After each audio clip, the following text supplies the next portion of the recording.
up, Woodward. We are starting off your day with a brand new crew. Meet Broder.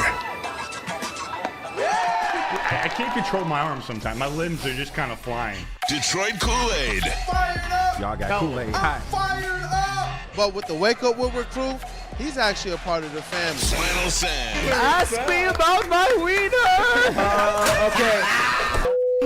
Along with JB and KG. Wake Up Woodward gets you all of your Detroit sports talk. Every morning, 8 to 10 a.m. Live on Woodward Sports. A show for Detroit, by Detroit, with people from Detroit. Tell Siri to set an alarm, because it's time to Wake Up Woodward.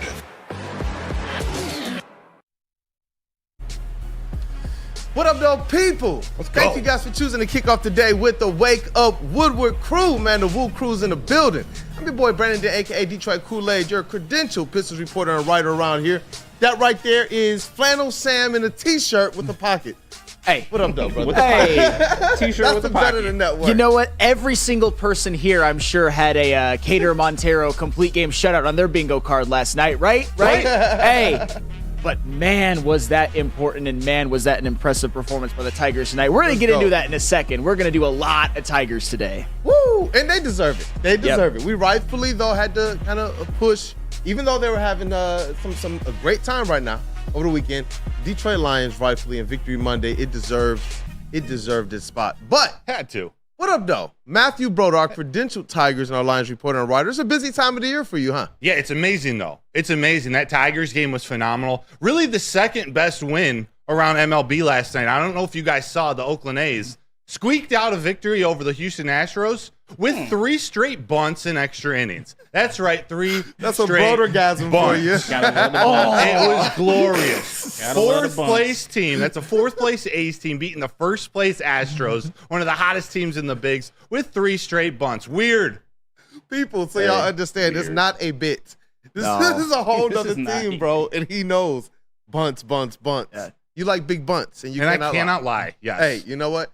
Shout out to that dude, Justin, and KG, Detroit's #1 draft pick. Definitely miss you, brother. Can't wait to see you guys back in studio. KG should be back next week. Intern Chase is in the building, continuing to hold it down. Silent Mike.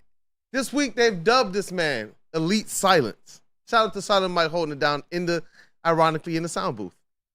Woodward Sports is MVP in the TD booth. That is JB Smooth. And I see you got a new variant of a hat that you usually wear here. You had one on yesterday, and this is a different one today. Yeah, this is a different one. You know, still repping Assholes Live Forever. And, you know, got to represent my boy Swerve. Whose house? Swerve's house. JB Smooth is literally the smoothest. But Mr. Matthew Broder, would you like to tell the people what we are discussing today? We kind of already talked about it. We did, but it's a diverse day of sports. We are going to talk Lions for sure, but we're hitting the Tigers here early. We got Tigers in this opening segment. We're going to talk about these people. We're going to ask the question, do you think the Tigers regret trading Jack Flaherty? We're going to get to that, and it's going to get heated. I promise you that. We're going to talk about the Lions offense for a brief moment here before Rod Beard, sports editor-in-chief of the Detroit News, joins the show around 8:45. We're going to go around the city. Then we're going to hit our Woodward Pistons segment at 9 o'clock. And then after, we got some things, some hot topics to talk about, some serious topics, and some really interesting ones involving Tyreek Hill on that situation. I think we got a unique platform and a unique show. I think we should talk about that. As well as a suit against the NCAA in the Big Ten by one of our colleagues, one of our colleagues, Braylon, a suit that could have shockwaves like across the college sports landscape.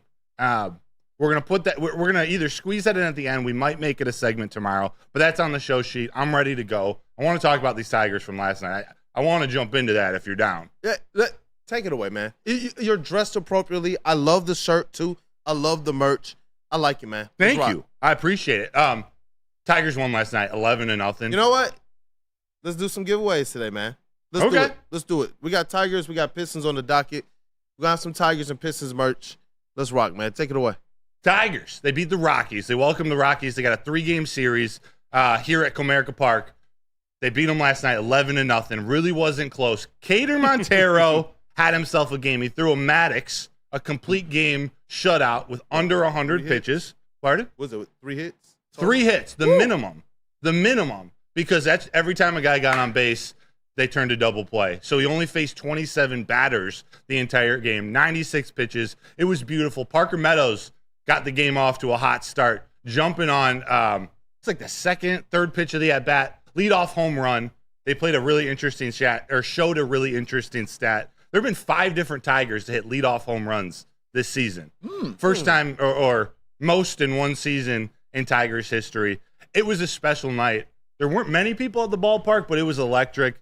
Flannel, this Tiger, we talked yesterday at the end of the show. They got to sweep this Rockies series. To have your starter on game 1 go the distance in 96 pitches, that sets up so much for these next couple games. What'd you think? To have your starter go the distance, especially in a day and age when complete game shutouts are so rare, even the best pitchers in the game, even Tarek Skubal doesn't go complete game ever, really, but Keider Montero did, and it wasn't just that. It's uniquely important for this Tigers team, which has been surviving and thriving on bullpen days. And they had the off day on Monday, and then the bullpen had a nice little off day on Tuesday as well, so that they're nice and fresh on this continued stretch run. I think they're going to need that bullpen pretty heavily when they have their tougher stretch, 6 against the Orioles and 3 against the Royals. But for right now, I like them to continue the sweep.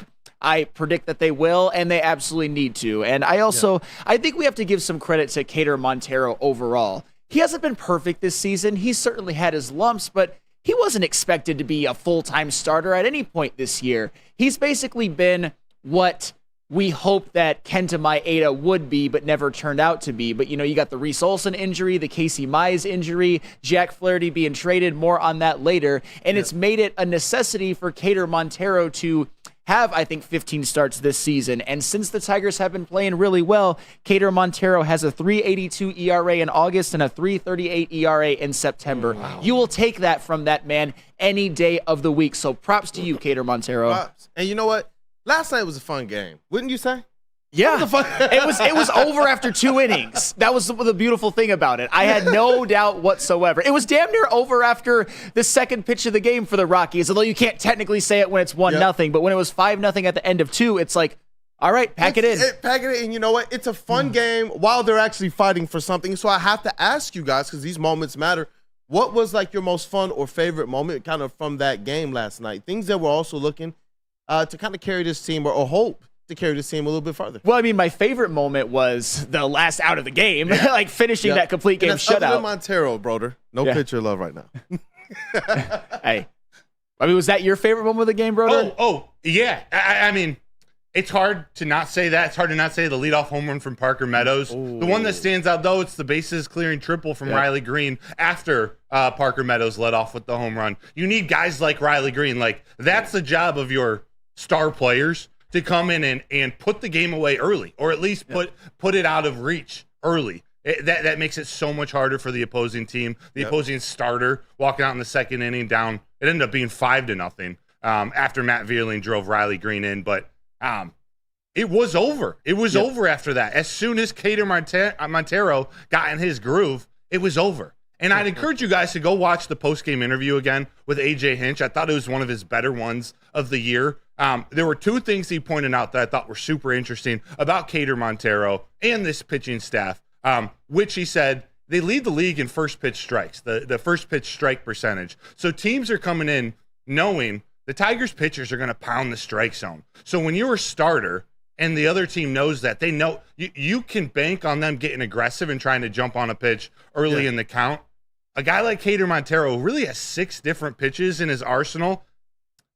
If you're on, if he continues to pitch like he does last night, where he can get outs early in the count with his curveball or with his slider, or the second part of what A.J. Hinch said, his changeup is his emerging pitch. It's coming. It's not there yet. Yep. He looked this good without a changeup yet, and that's part of Fedor's specialty. That's part of what this pitching staff has been including into some of their young pitchers' arsenals.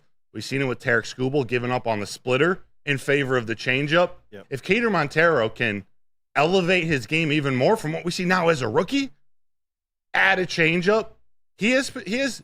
I'm not going to call him. He has potential to be special in the future. He's young. It's early, but he can be a contributor to this team next year in the future, a real contributor. And it's cool that, the connection that you have to Federer, the fact that your pitcher played as high as a pro level, and you played with him, and you played as high as a pro level, and that you're able to see kind of the base skill and foundation that Montero has and knowing what Federer can do. That's where, because I want to be able to paint the picture, that's where your optimism comes. You're not trying to overdo it, but you're saying, guys, based on everything that you know, and you have a pretty much upfront, closed view of this thing in a perspective that maybe I don't have, that's where it's coming from. And you also mentioned another name there, Parker Meadows. This has been kind of a season of revelation. And we had boots on the ground when Parker Meadows was down in the Toledo Mud Hens. I remember I hit you guys up. You were like, listen, that is obviously A1 player we look at. Since that time, since he's been recalled, and we saw he was doing work down with the Mud Hens, he's been an absolutely different player this season. Yep, 910 OPS in August, 857 OPS in September. Ooh. Some of the biggest plays of the season, including how big does that grand slam on the road in San Diego look with 2 strikes, 2 outs, down 3-0 to end up winning that game. That was one of those, I hate to say it because it happened to occur on the same night of the NFL's Week 1 debut, Chiefs versus Ravens. It was, in a lot of ways, the best play that nobody saw. But at the time, it was looking kind of hopeless, and Parker Meadows' grand slam really sparked the whole team and really honestly saved the season. And you saw it last night. Lead off a game with a home run, and as Jordan Lionheart says in the chat, get on base 4 times. The fact that Parker Meadows has his season numbers where they are now, despite how poorly he started the season, is just a testament to how well he has played since he's been recalled. I think you would win the argument if you said, in the months of August and September, Parker Meadows has been your best offensive player. Yep. I think you'd win that argument. Yep. When you think, like you just said, he was on base 4 times? Yeah. 2 for 3, 3 runs, 3 RBIs, no strikeouts. The key. Yeah, the leadoff home run is awesome. 2 walks. Yep. He had 2 walks. This is what we're seeing out of the young guys as they develop. It took Parker Meadows a trip to AAA to lock it in, but you see what hitting coach Michael Berdar and this hitting system is trying to evolve into. It looked ugly earlier in the season, but we've seen guys like Colt Keith, guys like Parker Meadows, even Riley Greene and Kerry Carpenter really, really stabilize their strength within the strikes, their approach at the dish. They're taking walks. They're not swinging at pitches out of the strike zone as much as they have in years past. It's why they went and traded for Justin Henry Malloy, who still has development to do, but his approach at the plate, his feel for the strike zone was elite for the prospect that he was at the age that he was. Hey, and more on this guy later. Do you know who else takes his walks and has an elite approach at the plate to me? Ooh. Jace Young. Yeah. That man is a walking machine. And I just want to give, before we talk about the Flaherty trade and the Twins angle of this, I got to give a shout out to my favorite Tiger, Riley Greene, as well. After last night's game, he is now 10th in the American League in walks, 12th in on-base percentage, 12th in OPS, and 12th in WAR. Suck it, Terry Foster. Suck it. Suck it. And I respect the man. I respect Terry Foster. I know that Broder, you can see him on Woodward in Maine every game day, every Sunday and Monday with Matt Broder and Terry Foster. But I went to war for that man against the outrageous slander of Terry Foster. And all that Riley Greene continues to do is to prove again and again why he was an all-star. The Tigers are not in the position that they are, not even close, without the steady play of Riley Greene all season long. Yeah, it is a wild card race, and it's heating up. They're 3 games back of the Minnesota Twins, and that's the number we're going to go by. But there were some questions in the chat because the Twins own the season series, the tiebreaker. They've won like 8 games to the Tigers 7. Tigers have to win an extra game to jump the Twins, so it's really 4. But right now, Tigers 3 games out of the wild card, a game ahead of the Sox and the Mariners, if I'm not mistaken.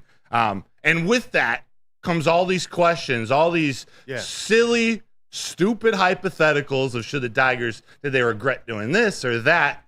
Cool, I don't want to talk about that. Let's break it all down, man. Let's break it all down because right now the Tigers are playing. They're playing some of their best baseball of the season. And I can tell you guys about something else that is the best. It is Premier Pet Supplies, hands down Michigan's best pet store, and offering you the same prices and conveniences of the online and big box retailers with one major difference. They've been family and locally owned for over 30 plus years, and they carry over 60 brands of food. They got nutrition experts to help you. Also, same day, local curbside and home delivery, so you can get it any way that you like it, man. Give your pet the best. Visit them online as well, www.premierpetsupply.com. Come to any Lady Jane's Haircuts for Men and claim your throne for a king's treatment from one of our talented stylists. Open 7 days a week, walk in anytime. Just get to a Lady Jane's today and receive a precision haircut, scalp massage, hot lather neck shave, and a hot towel treatment. A haircut should not be a chore. It should be an experience. And that's exactly what Lady Jane's has to offer. Open 7 days a week, walk-ins are always welcome. There's always a location near you. Lady Jane's Haircuts for Men, it's wicked awesome.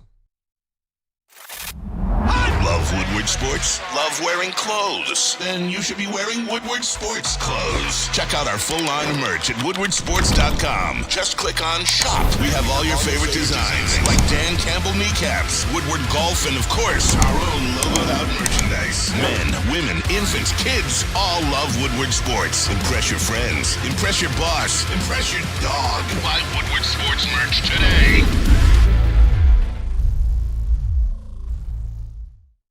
Stop searching for a vehicle and start finding one. Les Stanford Chevrolet Cadillac makes it easy. We harness the power of multiple dealerships and own the biggest selection of GM brands in the area to get you the car you need. With the Les Stanford Group, you'll have access to 4 different dealerships, providing you with more makes, more models, and more choices. We're connected to more than 1,000 vehicles. And with so many high-quality CPO vehicles available, you'll find new car quality at pre-owned prices. You can start and end your search at lesstanford.com today.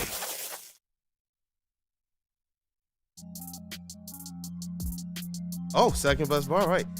Want to know where the best pregame Lions party will be at on September 15th? Join us at Detroit's very own second best bar, located at 42 Watson Street for the ultimate fan experience. You guys want to be there. It was absolutely crazy.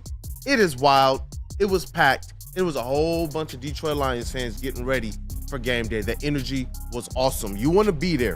Listen, man, and if you can't, you can catch the pregame show on the stream. And you can do that either at Second Best Bar or at home enjoying some smooth Tullamore Dew Irish whiskey. Second Best Bar. Come get some. Hey, and then go over to Les Stanford. What happens when you run a great business for over 50 years? You expand and offer more products to more people. This is exactly what Les Stanford did by adding Les Stanford Buick GMC. The same great service that customers have come to know and trust on Woodward Avenue just south of 9 Mile. Check out Les Stanford in Dearborn today at lesstanford.com. Les Stanford Chevrolet. Together, let's drive. Hey, what up, dope people? Welcome back. It's Wake Up Woodward. I see you in the chat, Steve-O, baby.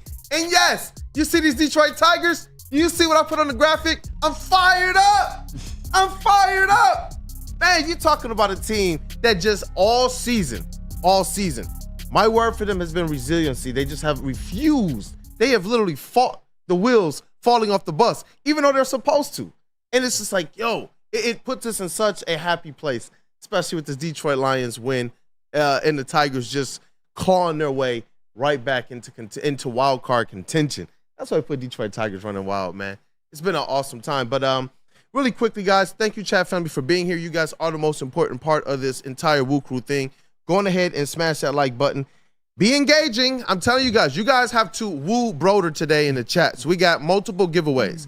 If we reach the giveaway goal, the like goal, you guys get Lions merch giveaway. During this Tigers segment, though, be engaging with Broder. He may ask you a question, or you may just do something that just in the chat that just impresses him, and you get the Tiger shirt that he has on his body from the merch store, though. During our Pistons segment, the same thing. He will be engaging with you. You will get free merch.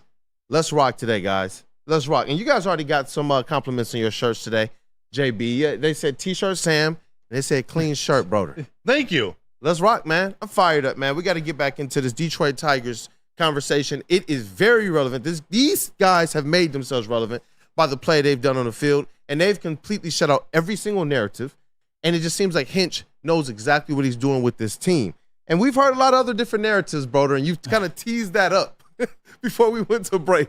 A lot of different things, especially about the trade deadline surrounding Mr. Jack Flaherty, man.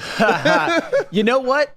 As much as I would love to pontificate myself, Matt Broder, you are chomping at the bit. Would the Tigers have been even better if they didn't trade Jack Flaherty?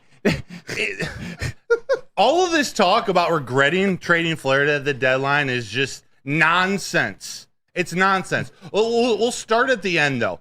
If they make it to the playoffs, would it be nice to have a Skubal Flaherty duo to start? Sure, it would. But it would also be nice to have Juan Soto in right field and shoot, I was about to say Derek Jeter playing shortstop. I think you probably have a problem with that. But you know what I'm saying? It's just a bunch of hypothetical nonsense. There was a 100% chance that they were trading Jack Flaherty at the deadline.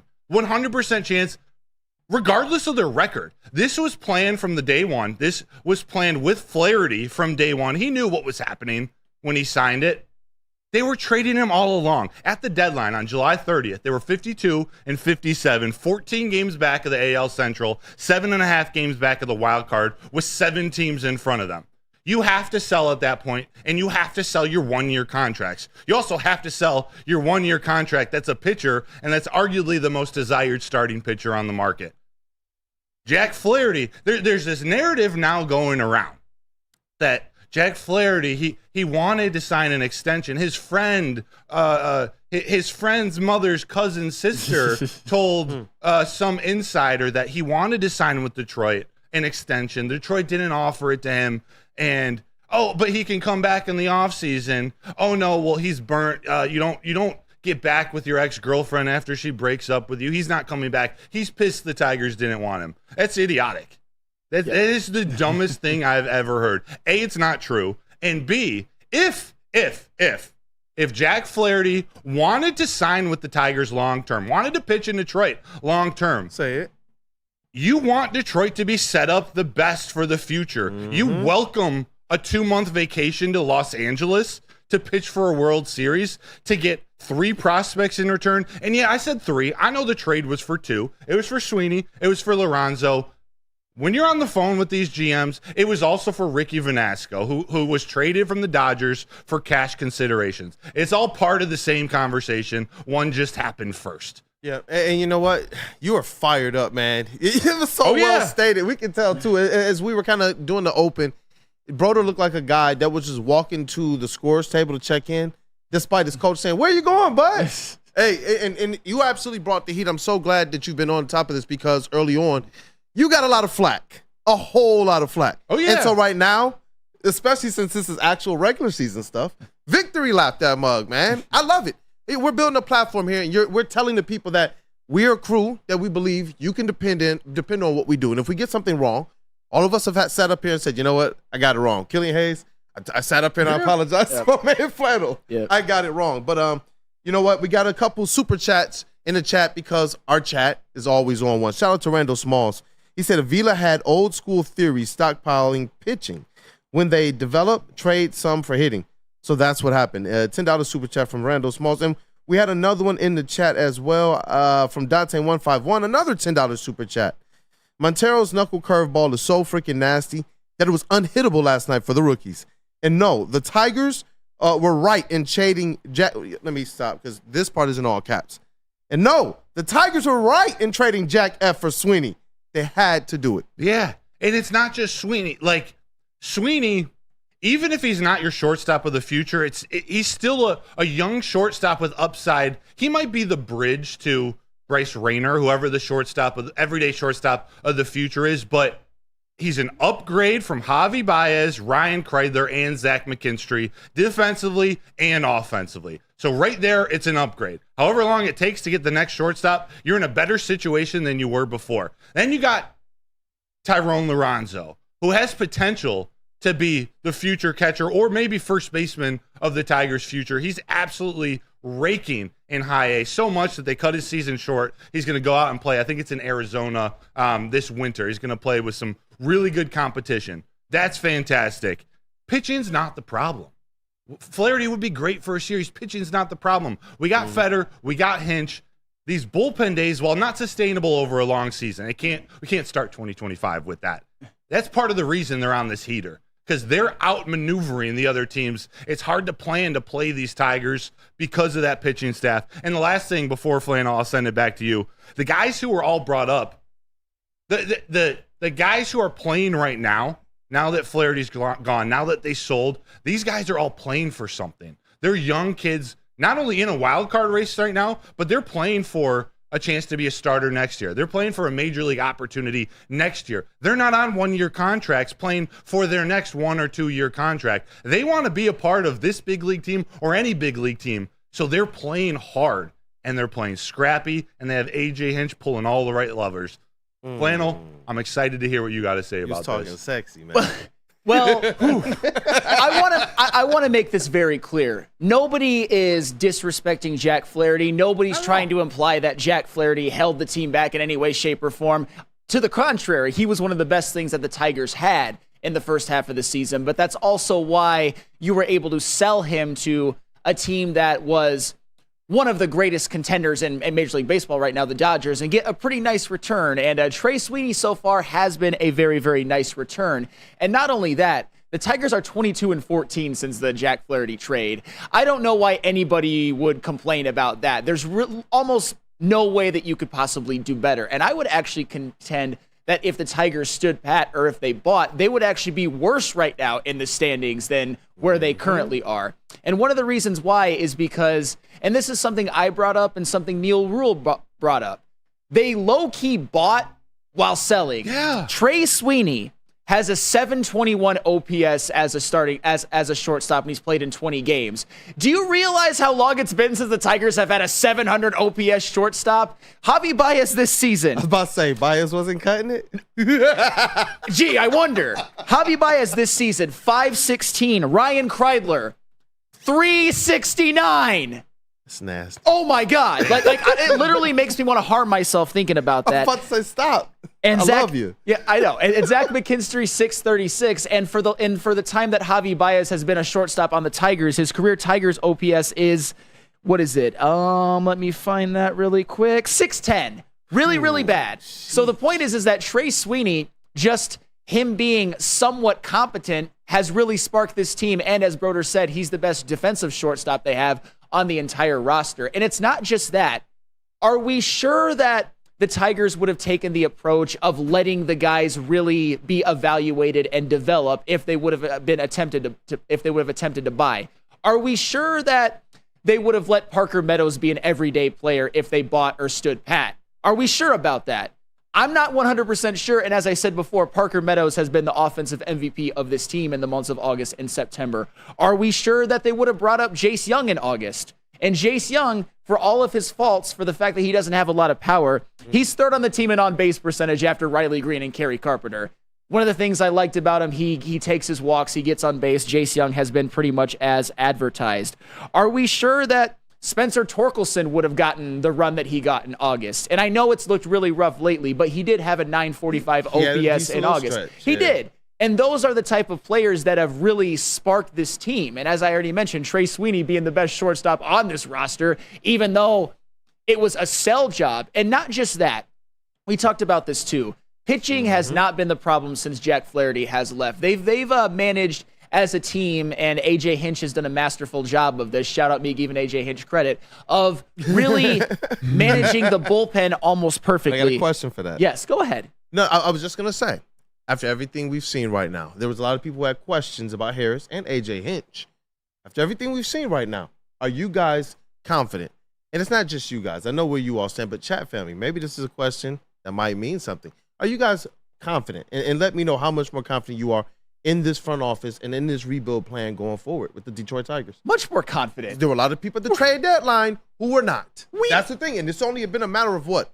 A couple, maybe a month and a half? We're seeing guys all over the field right now who there were a lot of uncertainties about just absolutely balling out in August and September. I mean, I told you about Jace Young. Parker Meadows was left for dead by a lot of us, including myself. And maybe that looks like a bad take now, but when he got sent down the first time, he was hitting .096. It's been absolutely phenomenal since. Jace Young, I think, has acquitted himself well. Riley Greene and Kerry Carpenter have come back from injuries and been another one of the biggest spark plugs to this team because those are the two best hitters and they have been playing like that. And furthermore, I want to give some credit to the pitching, particularly some of the unsung bullpen guys. Some of these bullpen guys who are going to be a part of the future moving forward, which furthers my previous point as well. These are guys who have opened games. Bo Brisky, 3.07 ERA in August, 0 in September. Tyler Holton, maybe the best long reliever or non-closer reliever in baseball. 1.06 ERA in August, 0 ERA in September. Brennan Hanafy, 1.62 ERA in August, 0 in September. Brant Herter, one of the top pitching prospects in the Tigers organization, prior to the season, has a 3 ERA since being called up and 33 absolutely huge innings. Ty Madden, the top pitching prospect in the Tigers organization coming into this season, 2.57 ERA with 14 innings pitched. And even Alex Faedo, I know he's injured now. I know he's not going to play again this season, but in his 5 innings in the month of August, 1.69 ERA.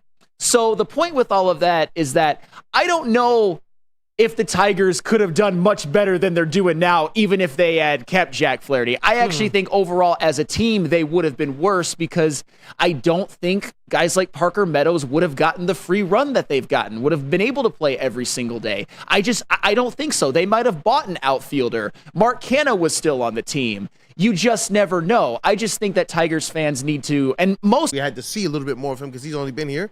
Broder's been doing the monthly countdown. I was like 21, 22 months on the job. But where things are headed right now, and you see the way that this team is fighting. When a team is fighting, it's about who they are from a personal accountability. You know, a lot of us have played sports. A lot of us have been on teams. A lot of us have found ourselves, even organizations. It's about your personal accountability and responsibility, but it's also about what that organization is doing. If they believe in what's going on there and they're making the right selections, we want to know, can they make the right assessments? We saw with the Detroit Pistons underneath Troy Weaver, they made some good young picks, but what did they do to help that squad? To see the Tigers in what I believe to be a much more critical trade deadline than a lot of people gave credit for, that was masterful work. You sold, which wound up turning into buying at a discount. You got brand new Louis Vuitton at freaking Salvation and Royal Oak with the tag still on it, though. That's a little easy on Louis Vuitton, but compared to what they had, is your point. Ralph Lauren Polo. Well, that's it. The point is, yes. The point is that you were trotting out the worst shortstop combination in MLB history. I can't verify that, but I'm pretty sure that's probably the case. Did you hear Ryan Kreidler's OPS of 369? Do I remind you again? And don't get near sharp objects when you hear that. By the way, the point is, and I think the point that you're making though is that Trey Sweeney, he was a Scott Harris imprint on this team. Yeah. He's already such an upgrade at shortstop to what they had. He's somebody that you didn't have to give up anything for. I mean, anything for that would be for your future. You gave up an expiring contract, which is what teams should do when they are at the time not in the race. And it just so happened that Trey Sweeney hasn't even been fantastic or anything, but a 721 OPS looks like $1 million. It looks like Louis Vuitton. It does. I love it. Compared to the absolute dregs that was the shortstop position for the Tigers. I think that's where it came from me as well. Like, Javi's been there, bro. Javi's been there. So it's like what I'm seeing right now, and you guys told me at the trade deadline, this is something to believe in. Just wait and watch first, at least. Before we, because even y'all told me, you're like, you know what? I think there's something there. But let's just wait and watch. And you guys were optimistic on it. What a segment. Golly, Detroit Tigers. And it's awesome to talk about them during a time like right now. Yeah, it doesn't feel like an F. Doesn't feel like an F trade deadline right now. It sure doesn't. What did we say from that deadline? At least, what did I say? Said it's going to be a stretch to make the playoffs. For now, I'm focusing on these young guys and enjoying watching this team. We'll address the playoffs in September. Hey, well, we're here, Matthew Kruger, and we're talking playoffs. I knew you Stop making up these bullshit lies, dude. I knew you would see it. Yeah. You got Easy feeding him, too, and I know he's just I was wondering, do I tee up some or not? I was like, we got to get into the Lions when and the lies are thrown out there. Got to shoot the lies out of there, bro. There's so much nonsense floating around. Dude, I couldn't agree more, man. I could not. Hey, Broder worked it out. He's been emboldened by the fact that his Zach Edey take worked, and I gave you credit for that, Kruger. But this one, you got to stop gatekeeping. But first, wait, hold on. Hey, chat family, I'm telling you, we got a Tigers giveaway live right now. You got until the end of this break to woo Broder in the chat, man. Somebody's going home with that shirt he has not on. Matthew Kruger. Let's go. Take it away, Flannel. Hey, but first, I gotta tell you about Dispo. How would you like $10 of free products from Dispo Dispensary? Screenshot this image with the QR code and bring it into any Dispo location, and you'll get a free $10 to spend in-store with a minimum purchase of $25. Visit Dispo Dispensary today or disposhops.com. Dispo Dispensary, your local cannabis plug. Braylon Edwards here, Premier Pet Supply. Man, just looking around, who's got it better than pets?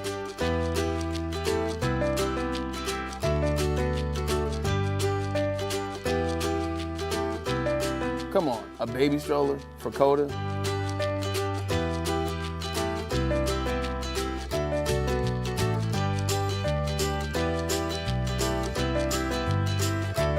A chef for Lola? Really?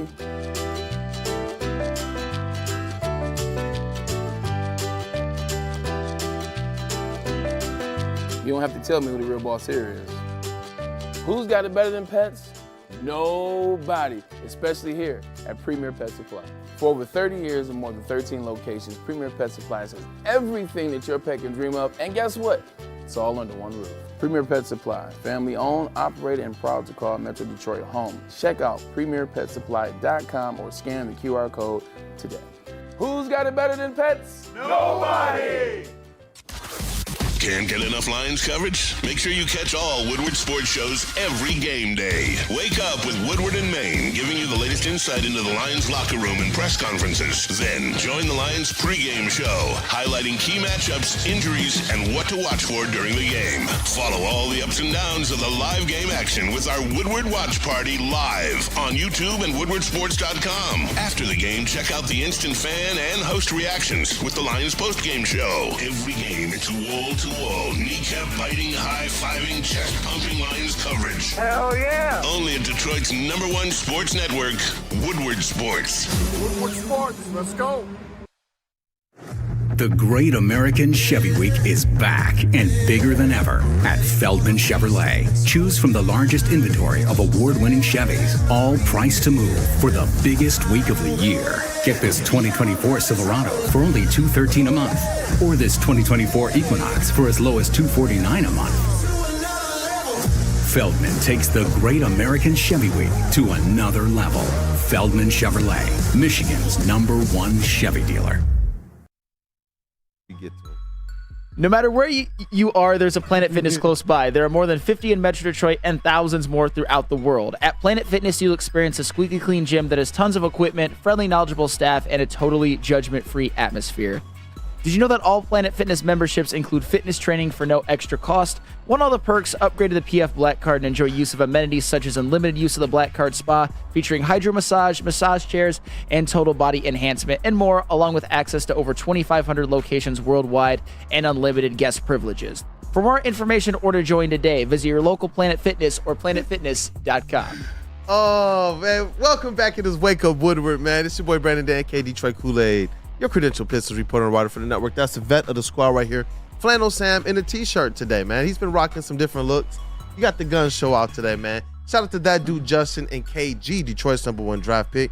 Our normal sound guy, but we got Silent Mike in the building, who's actually going to be probably taking a little bit more of a role here at Woodward Sports, man. Glad to have you here. Elite silence, they say in the sound booth. Woodward Sports is MVP in the TD booth. That is JB Smooth, looking dapper as well. We got intern Chase in the building. And Matthew Broder, our credential Tigers and our Lions reporter and writer, he was just over there cheesing and smiling the entire time Flannel was doing the read. What's going on over there, Broder? No, I just the compliments that are flying in are I'm going to pretend they're all super genuine. Our chat family make me is the feel really best. good about myself. They're simply the best. You know what? If you pick somebody, we can announce that, or we can announce it in the chat and get started with this Lions. Jordan D, baby. There we go. Jordan D, first chat winner. He said somewhere up earlier in the chat, he's usually working during this time, but he's had some great comments. First one goes to Jordan D. Jordan D, hit me up either on social or Broder at woodwardsports.com. Shoot me an email. We'll get you hooked up. Hey, listen, there are 2 more opportunities for you, chat family, to get merch. If we reach the like goal today, then you're going to get Lions giveaway. During the Pistons segment, a couple segments away, I'm going to ask you guys a question, and you guys still have to woo Broder. It's not just getting it right. You got to treat my man right, man. It's our guy Broder down there. He's always in the chat making sure that you guys feel comfortable. Do the same for him. You get some merch, man. So trying to make sure that you guys are going away with a lot, especially this coverage. We got to get into it. Detroit Lions. This is something we wanted to talk about a little bit yesterday, but you wanted to give it a little bit more time today. David Montgomery, Jahmyr Gibbs, and this Detroit Lions offense, man. I saw the wrinkles of something extremely dynamic, and Amon-Ra St. Brown didn't even have a big statistical day, though if you look at the tape, that man was a dog on the field too.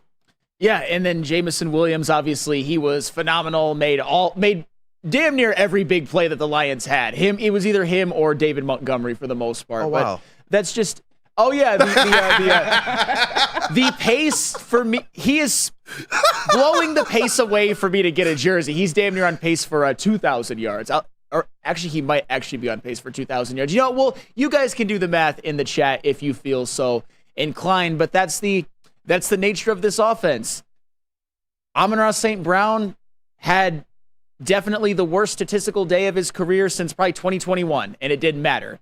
Jahmyr Gibbs, he wasn't as consistent on the ground as David Montgomery was. He didn't get as many touches. He didn't get as many chunk plays, but it didn't matter. One of these days, either of them will have their day. Sam Laporta will have their day. Hell, Khalif Raymond may have his day. They're just a wide array of ways in which this Lions offense can beat you, and that's kind of what makes it so deadly. And think about it. They're not going to play every game against a Rams team that many believe are going to make the playoffs, that many people out there pick to beat the Lions, and they also have a Sean McVay on the other sideline as well that honestly had a great scheme.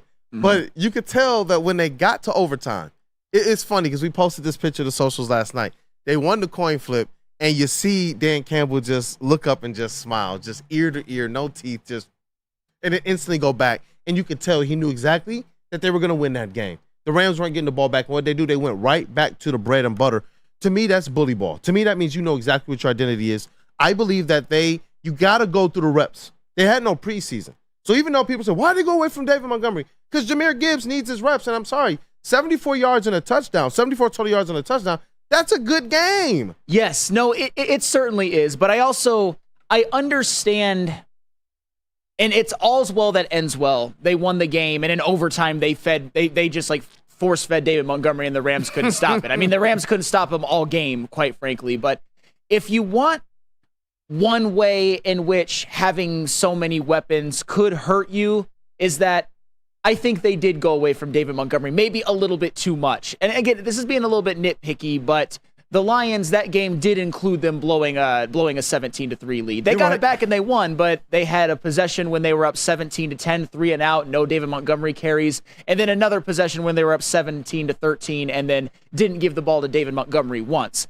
However, once they made it to overtime, I think Ben Johnson and Dan Campbell realized, hey, this is the way that we're going to win. The Rams defense is tired. They're worn down. They can't stop David Montgomery, so we're just going to force feed him damn near the whole drive. So they were able to make up for it.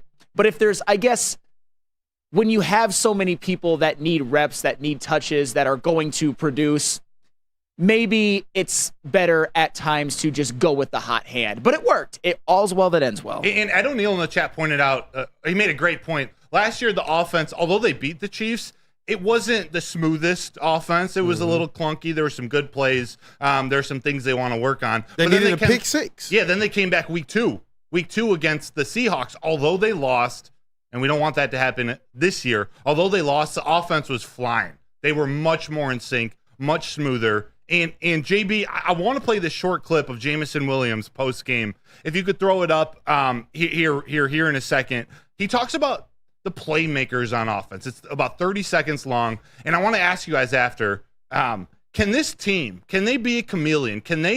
We saw them adjust in overtime going, all right, it's overtime, hand the ball off to David Montgomery, like you guys were just talking about. Can they adapt to any type of game and let Ben Johnson, this offense, make it a David Montgomery game, a Gibbs game, a St. Brown game?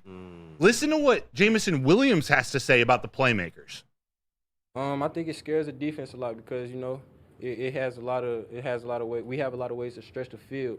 You can get a ball to Gibbs and he can move the chains. You can get a ball to anybody. They can move the chains from the tight ends to the running backs to the receivers.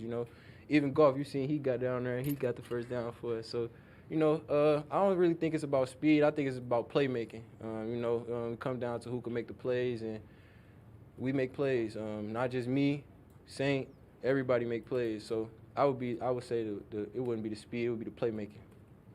First off, great comment. He made plays. You can tell just in that comment the maturity of Jameson Williams, himself understanding it's not just speed, it's playmaking. We heard a clip of him talking about that in training camp of like, I realized I can't just win with just being fast, which he's been faster than every single player he's gone up against since he was probably in middle school. He realizes it's more about that.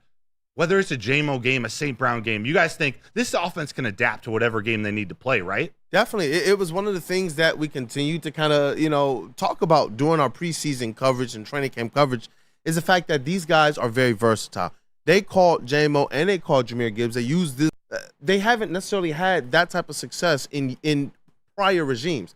Now we got a guy in Jameson Williams who some people have pondered. What type of ceiling does he actually have? We wondered. If he is as good as they stated he is, being able to be a wide receiver too, then this is a guy that if Amon-Ra St. Brown goes down or has an off game, can he look like a wide receiver one? And he did. This offense is very dynamic with what I would choose to say, playmakers all over the field. And we've seen last year, and I think we're going to see it again. We saw multiple games where the Lions won and had a great offensive performance, and Amon-Ra St. Brown was the star. Mm-hmm. We've seen the same with Jahmyr Gibbs as well, and we've seen the same with Sam Laporta. Hell, last year you saw it even with Josh Reynolds at times, and you might even be able to see it from St. Brown and Sam Laporta are not, more so Amon-Ra St. Brown. Laporta had an okay game statistically, but not his best, but those two are not going to be held down. They're going to get their production at times. There's going to be a game where Jameson Williams is the one who's the odd man out. There's going to be a game where Jahmyr Gibbs rushes for $110 or 115, maybe has damn near 200 yards from scrimmage, and David Montgomery doesn't get quite the run. But I think in those games, the Lions are going to win most of those as well. They won the game where Jameson Williams and DeMont were the stars. They're going to win the game when Amon-Ra's the star. They're going to win the game when Laporta's the star. And you know what else, too, though? It is this. Each one of those playmakers all have home run ability. Every single one of them. From David Montgomery to Jahmyr Gibbs to Jameson Williams to Amon-Ra St. Brown to Sam Laporta. They all have home run ability. And you know what? Shout out to my guy, Vanilla Vic, man. Jared Goff on that first down run. We all sat there and we said, you know what? If they win this game, we're going to look back and realize that was probably one of the more important plays of the entire game. Shout out to my guy, Vanilla Vic, man. Rumbling, stumbling, bumbling. The slowest run ever. That's okay, though. That's all right, though. It gets the job done. Is it as aesthetically beautiful to watch as Jameson Williams running in the open field? Not even close, but you know what? Yards are yards. They don't discriminate, and that's why numbers are important. I don't care what any of you say, but you know what else is important? The Lions pregame coverage. That is what is really important, and the first stop you have to make on Sundays is Woodward in Maine. Hey, Detroit, on game day, wake up with Woodward in Maine, your source for all the insider information on the defending NFC North champions, your Detroit Lions. With insight from Detroit sports media legend Terry Foster and rising star Matt Broder.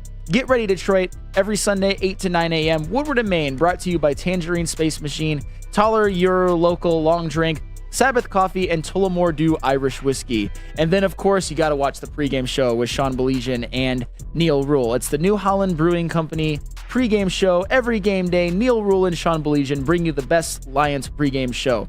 Sunday, 10 a.m. to noon on Woodward Sports, live at Second Best Bar in Detroit. The latest injury reports, fantasy sit-and starts, and the inside scoop on your Detroit Lions. Join us for every Sunday home games live at Second Best Bar in Detroit, your official guide to Lions game day. On Detroit's #1 sports network, Woodward Sports, brought to you by Tangerine Space Machine, Taller, your local long drink, Sabbath Coffee, and Tullamore Dew Irish Whiskey. At Planet Fitness, you can get everything you need for just $1 down. Try out Planet Fitness and dang, they got lots of equipment. Not me getting a Planet Fitness membership just for the 24-hour perk. Hey, y'all better get on these free fitness training sessions from Planet Fitness. Did y'all know that the PF app has workouts you can do at home? Cheapest therapy I can find is Planet Fitness. Join Planet Fitness today and get everything you need for just $1 down. $15 a month, cancel anytime. Deal ends Thursday, July 18th. Congratulations to the real coach of the year, Motor City Dan Campbell. Just put your head down and go to work. It's about to be fun, man. It's about to be fun. Woodward Sports. So just to get the heated steering wheel, I also had the spring for the bigger rims. Yeah, that's how they get you. Those upgrades will cost you an arm and a leg every time. Hey, new car crew, how'd it go this weekend? I got a great deal on mine. How? I went to Randy Wise, not those other guys. They got me in a great new ride, and they didn't break my budget. Hey, could you pass me the sugar? How? Never mind. He made the wise choice. Yep. Make the wise choice at randywisechevy.com.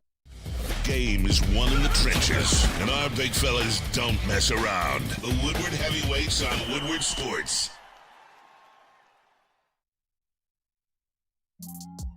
Dealing with divorce, child custody, visitation, or other family law issues, Kevin and Catherine at KDK Law in Birmingham will have your back. With 10 plus years of experience and 24/7 availability, scan the QR code on the screen or call 248-971-0476. Say Woodward Sports sent you and KDK will pay your filing fee. KDK Law, they've got your back.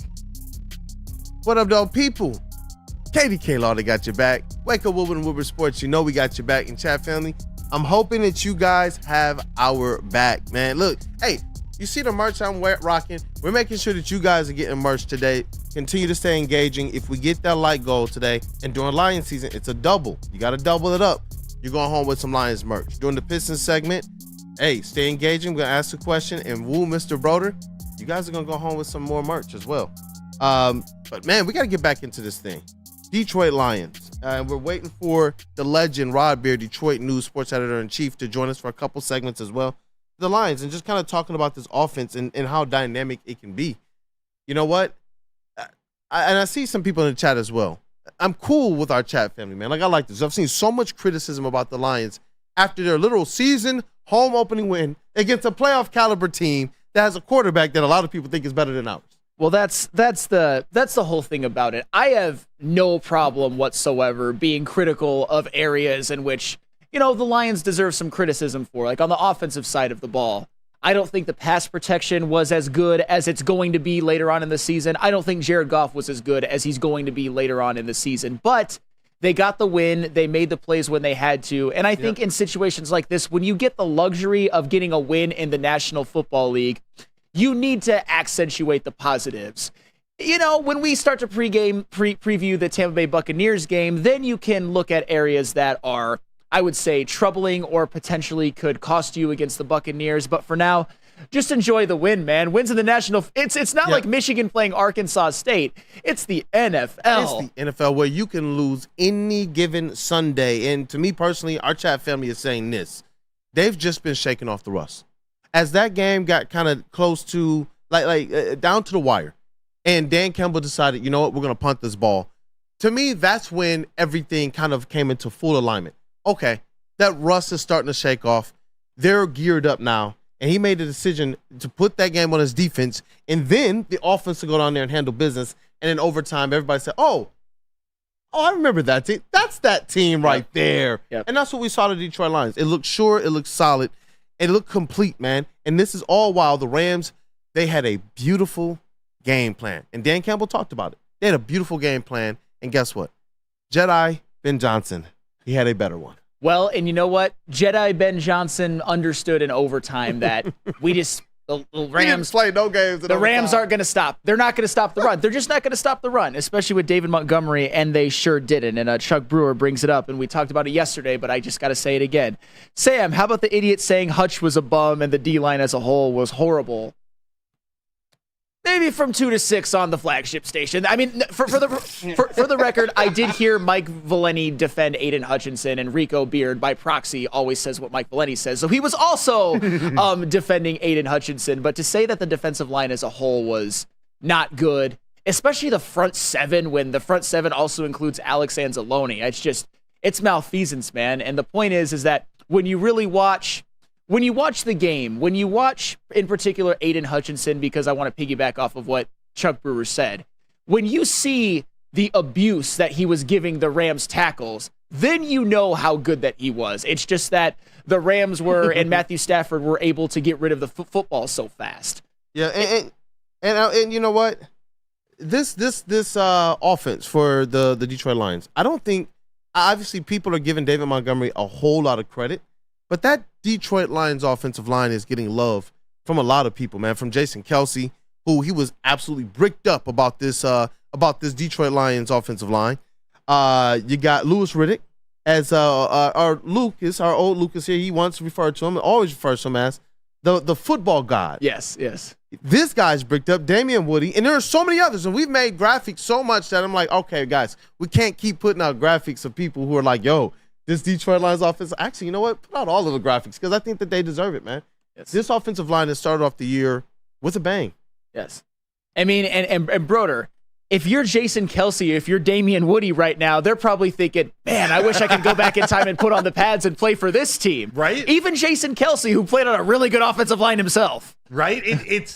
When I see that out of Jason Kelce specifically, it's like I know it's a similar feeling of when I'm watching Tarek Skubal. It's like you see someone someone who, or a group in the case of the offensive line, but for me watching Skubal, a left-handed pitcher at the highest level just absolutely go out and dominate playing their game plan, doing what he does best. That's exactly what the offensive lineman did. So when you see Jason Kelce, who, like you mentioned, was a part of a great offensive line on his own, will go to the Hall of Fame as a center, to see him say that about the Lions offensive line, that's all the validation that's needed. Yep, definitely. And it's cool to see players and people who we look at as actual ball knowers giving their opinion versus some of the kind of talking heads and hot heads. And I'm sure that there are people who look from the outside of us like, what are these guys talking about? Yeah. So I get it. I'm not being a hypocrite.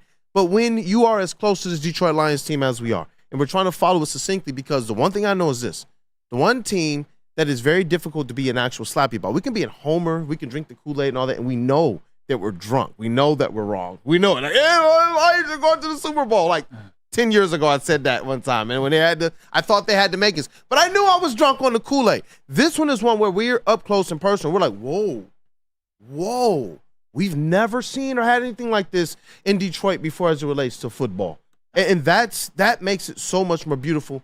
I think we got the legend on now. Should we take a quick break and come back? Yep.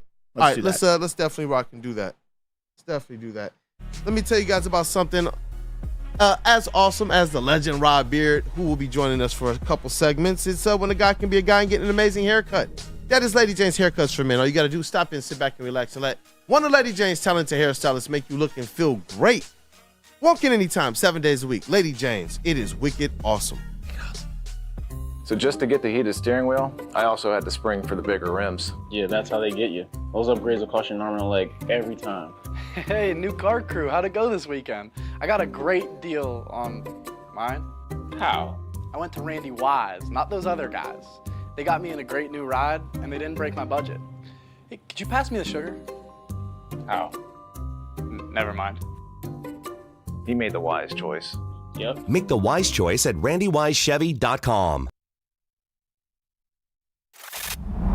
Love Woodward Sports? Love wearing clothes? Then you should be wearing Woodward Sports clothes. Check out our full line of merch at woodwardsports.com. Just click on shop. We have all your favorite designs, like Dan Campbell kneecaps, Woodward golf, and of course, our own logoed out merchandise. Men, women, infants, kids all love Woodward Sports. Impress your friends. Impress your boss. Impress your dog. Buy Woodward Sports merch today.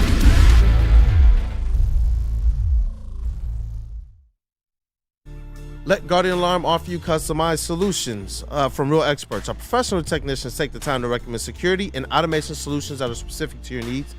It is 24/7 professional monitoring, so you can call us anytime, day or night, and know that a Guardian team member will stay on the phone with you as long as needed, because it is technology that is backed by people, and your safety and security deserves technology that's been proven to work and people have been proven to care.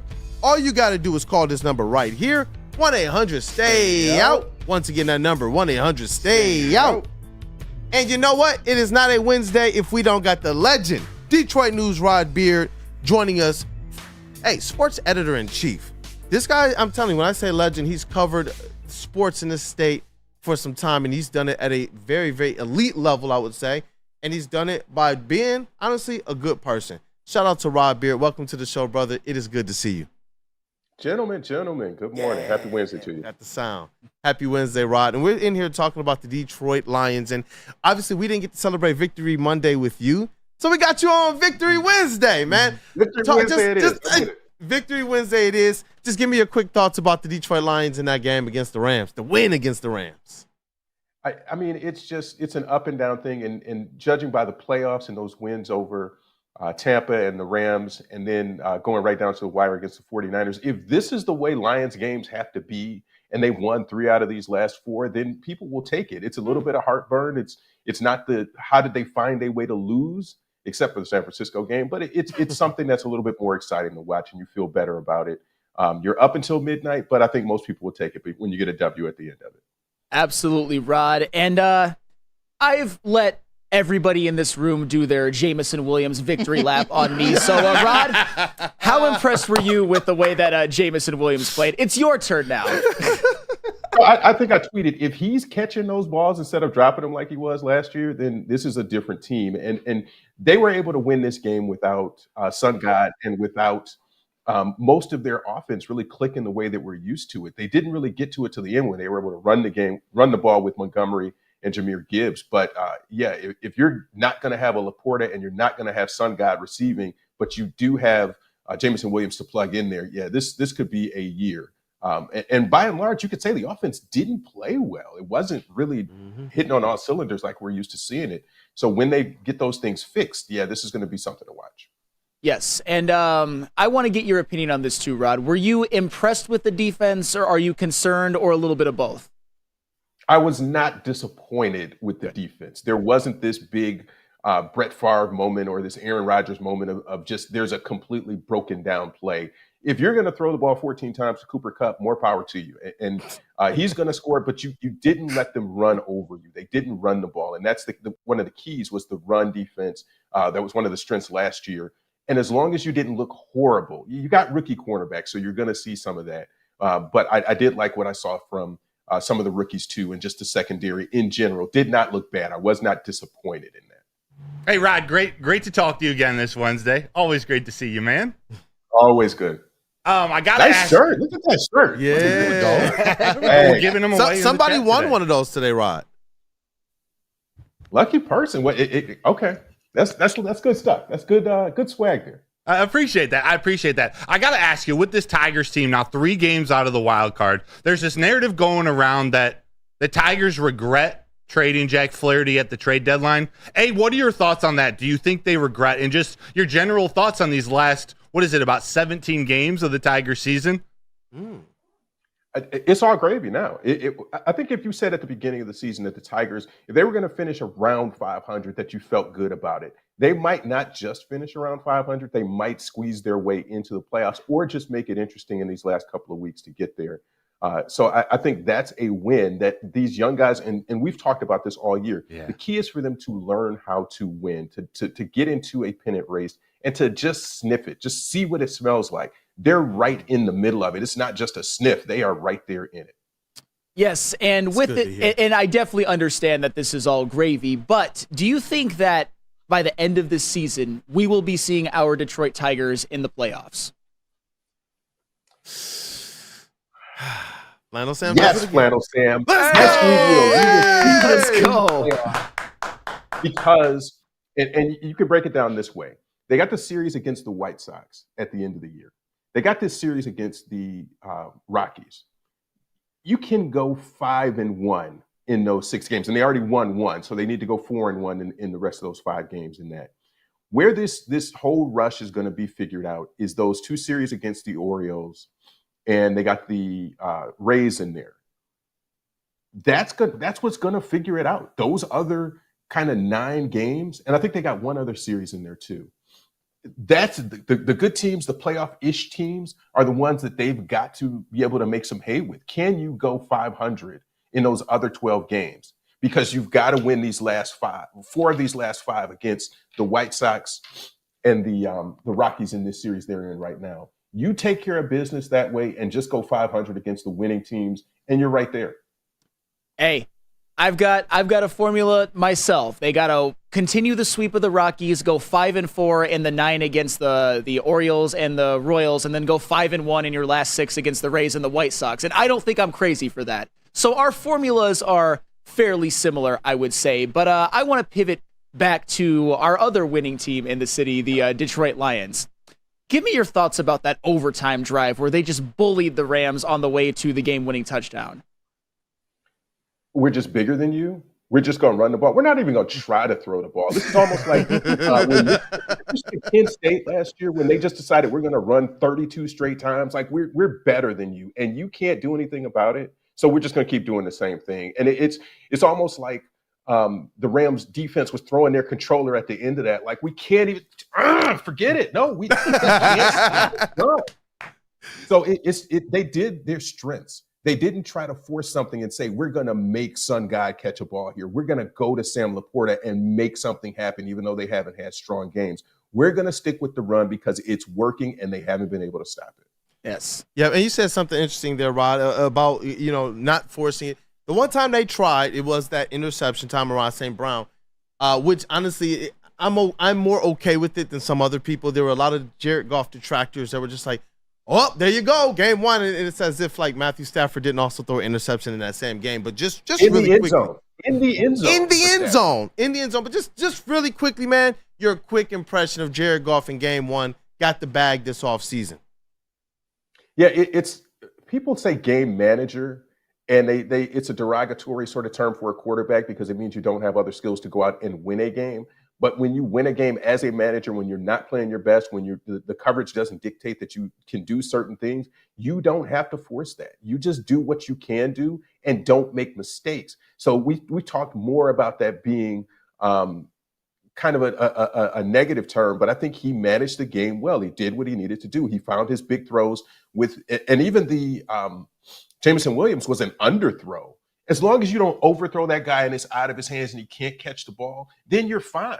So I think he did the throws he had to do. He made the plays he had to make, and he didn't make mistakes that just killed you. And sometimes in a tight game like that, that's exactly what you're going to have. Yes, and as much as I don't want to talk about this, we obviously have to. I need Rod's thoughts on the Michigan Wolverines and what happened at the Big House on Saturday. Good one, Flannel Sam. Check tape. Flannel Sam, because last week when you guys tried to push me in a corner and say what's more likely, Michigan beating Texas or the Tigers making the playoffs, I said Tigers making the playoffs, and we are closer to that. We go. And Michigan is not close to winning that game against Texas at all. The quarterback position is a big question mark. The offense is not looking good. And I said, if you can't run the ball, were they able to run the ball? No, and you're going to lose that game against Texas if you cannot run the ball and play Michigan ball at all. They didn't do that, and we got what we got. Are you concerned about the defense? Because the Michigan defense has a lot of talent. They lost some players. They don't have the depth that they did last year, but they might have 3 first-round picks on the defensive side of the ball. And Quinn Ewers pretty much did whatever he wanted, and the Michigan didn't even stop the run that effectively either. So are you concerned with Michigan's defense moving forward? Well, I didn't think Michigan's defense would be as good as last year, but I'm concerned from the fact that they were on the field for so long because the offense couldn't generate any kind of drive to keep them and let them rest on the side. So those two things work together, as we all know, that if you have a poor offense that's off the field and going 3 and out, your defense is going to work harder. You're going to need the depth, and you're going to play guys that maybe shouldn't be playing as much as they have been. So part of Michigan's success last year, offense kept the ball. They controlled drives. The defense gets kind of sit there and chill and rest. And when they got on the field, they were effective. I think you still have those first-round picks, but you've got to give them opportunity and time, and you can't have them on the field playing the number of plays that they did. That is 100% fair. And speaking of other first-round potential picks, Colston Loveland, he had one of the worst fumbles I've ever seen. And I don't want to pick on him too much because he's definitely the best receiving threat they had, and he still led the team in receptions and receiving yards. But is this something that he's going to be able to bounce back from, and is he still going to finish the season as arguably the best tight end in college football? No, because he doesn't have a quarterback who can get him the ball regularly. And as a tight end, that's what you have to have. There is no set where you can run a jet sweep and show your other talents. As a tight end, you need to block and you need the quarterback to get you the ball. And if they don't have that in Davis Warren, he's not going to reach his potential and really show what type of player he is. That's going to be on an NFL team and their scouting department to really dig into the film and to scout and to see what he does on a pro day or what he does in the combine and really decide that he's the talent that they think he is. I just don't think he's going to get that full shine during the season. The quarterback situation certainly is bleak, but I need to start feeling better about things. So I got one more question about the Lions, because we can all agree that that's a lot more positive than talking about Michigan. Specifically, Terrion Arnold. Were you impressed with the way he played? Did he look like he belonged as a rookie? He wasn't terrible. And I'll say the same thing. I wasn't disappointed in the way that he played. He's a rookie playing corner. And we've talked about how difficult it is, like a rookie quarterback and maybe rookie corner, or maybe two of the toughest positions to get in and be able to play immediately. Because you're going to get picked on. And we saw Stafford continually, just like a scab. He's like, pick. Okay, give me a minute. Pick. Just continually going at him. And he's on Cooper Kupp. So that is not an easy assignment for a rookie to have, because you're essentially in the slot. You're going to be thrown at and on these short plays most of the time. You're the hot read. You're everything in the end zone. So it felt like every time Stafford was throwing the ball, it was at Terrion Arnold. So that's just only going to help make him sharper, and he'll be able to figure it out a little bit quicker because he's getting those reps. Oh, man, Rod, you are absolutely bringing the heat today. And you know what? We're going to jump right into our Woodward Pistons segment right now for a few minutes here, because we were all talking before the show, Rod, and this could be an October in the D. You got the Red Wings starting up in September, literally playing games in September. You got the Pistons starting games in the beginning of October, and training camp is right around the corner, so we'll be able to ask some questions. But that does drum up some questions for us here. Obviously, every Wednesday, we're going to take the time to do our Woodward Pistons podcast.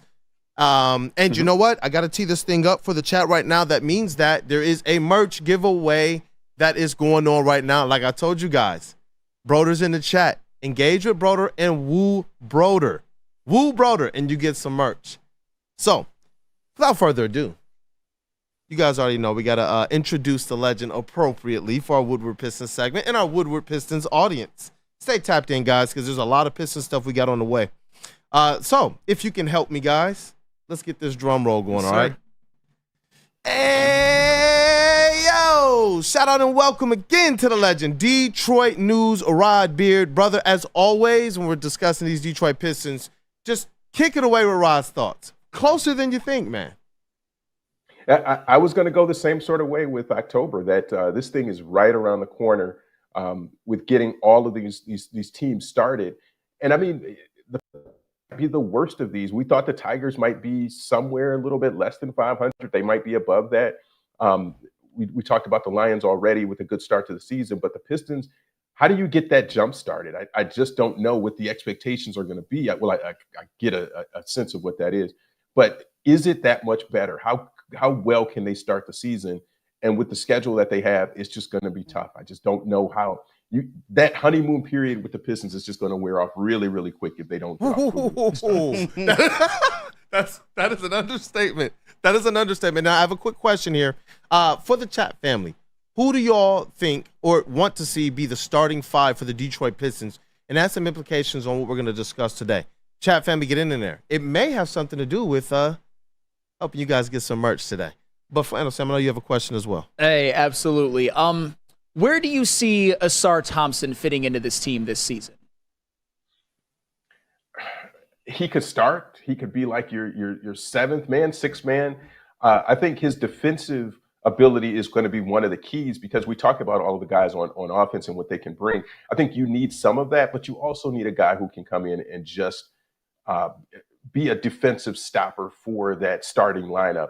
And it can go a couple of different ways, but I think he's going to be right there. The key for him is just going to be his shooting, that he's got to shoot even if it's the low 30s from three. That would jumpstart a lot of different things for them if they can have his defensive ability in the starting lineup and have some offense to go along with that. Hey, and you know what? And that's so appropriate, because that is the player that we're discussing today. You talk about last year, a player that we were like, you know what? This is our new Ferrari. Till you fast forward one season, a draft, and an offseason where they add some vets that we don't even believe are like stars, but we think they're going to play, they're going to contribute, they're going to help these young guys And now Asar Thompson in one season, this guy kind of lost in the shuffle, looking like, hey, I love our American classics, but looking like, one of our American builds now all of a sudden. And that's where I've seen it become very polarizing. There's some people who still believe that Asar Thompson is the future. There are some people who believe that Asar Thompson might not even be on this team by the time you're talking about you got to think about it. And that's what I wanted to ask you. I'm serious, bro. I've seen this. This has been polarizing. And people do the same thing with Jaden Ivey too, which I believe is a little premature. And with Asar Thompson, that's where I have to ask the question of who is he? Where do we see this window? You got Simone Fontecchio, because we talk about the window. Simone Fontecchio, he has a contract that's going to be up in 2 years, right? You got the wings. You got the Tobias Harris, who you don't know which way you're going to go in that direction, but you have to make sure that you get another vet on this squad, and it might command similar, if not more money. To me, that starts to make Asar Thompson look like a little bit of an odd guy out. Who is Asar Thompson, and why is he not that odd guy out, in your opinion? I can't make a strong argument there. I've been thinking about it, man. But he's got to be valuable. I think he has the athletic ability to be that important for them.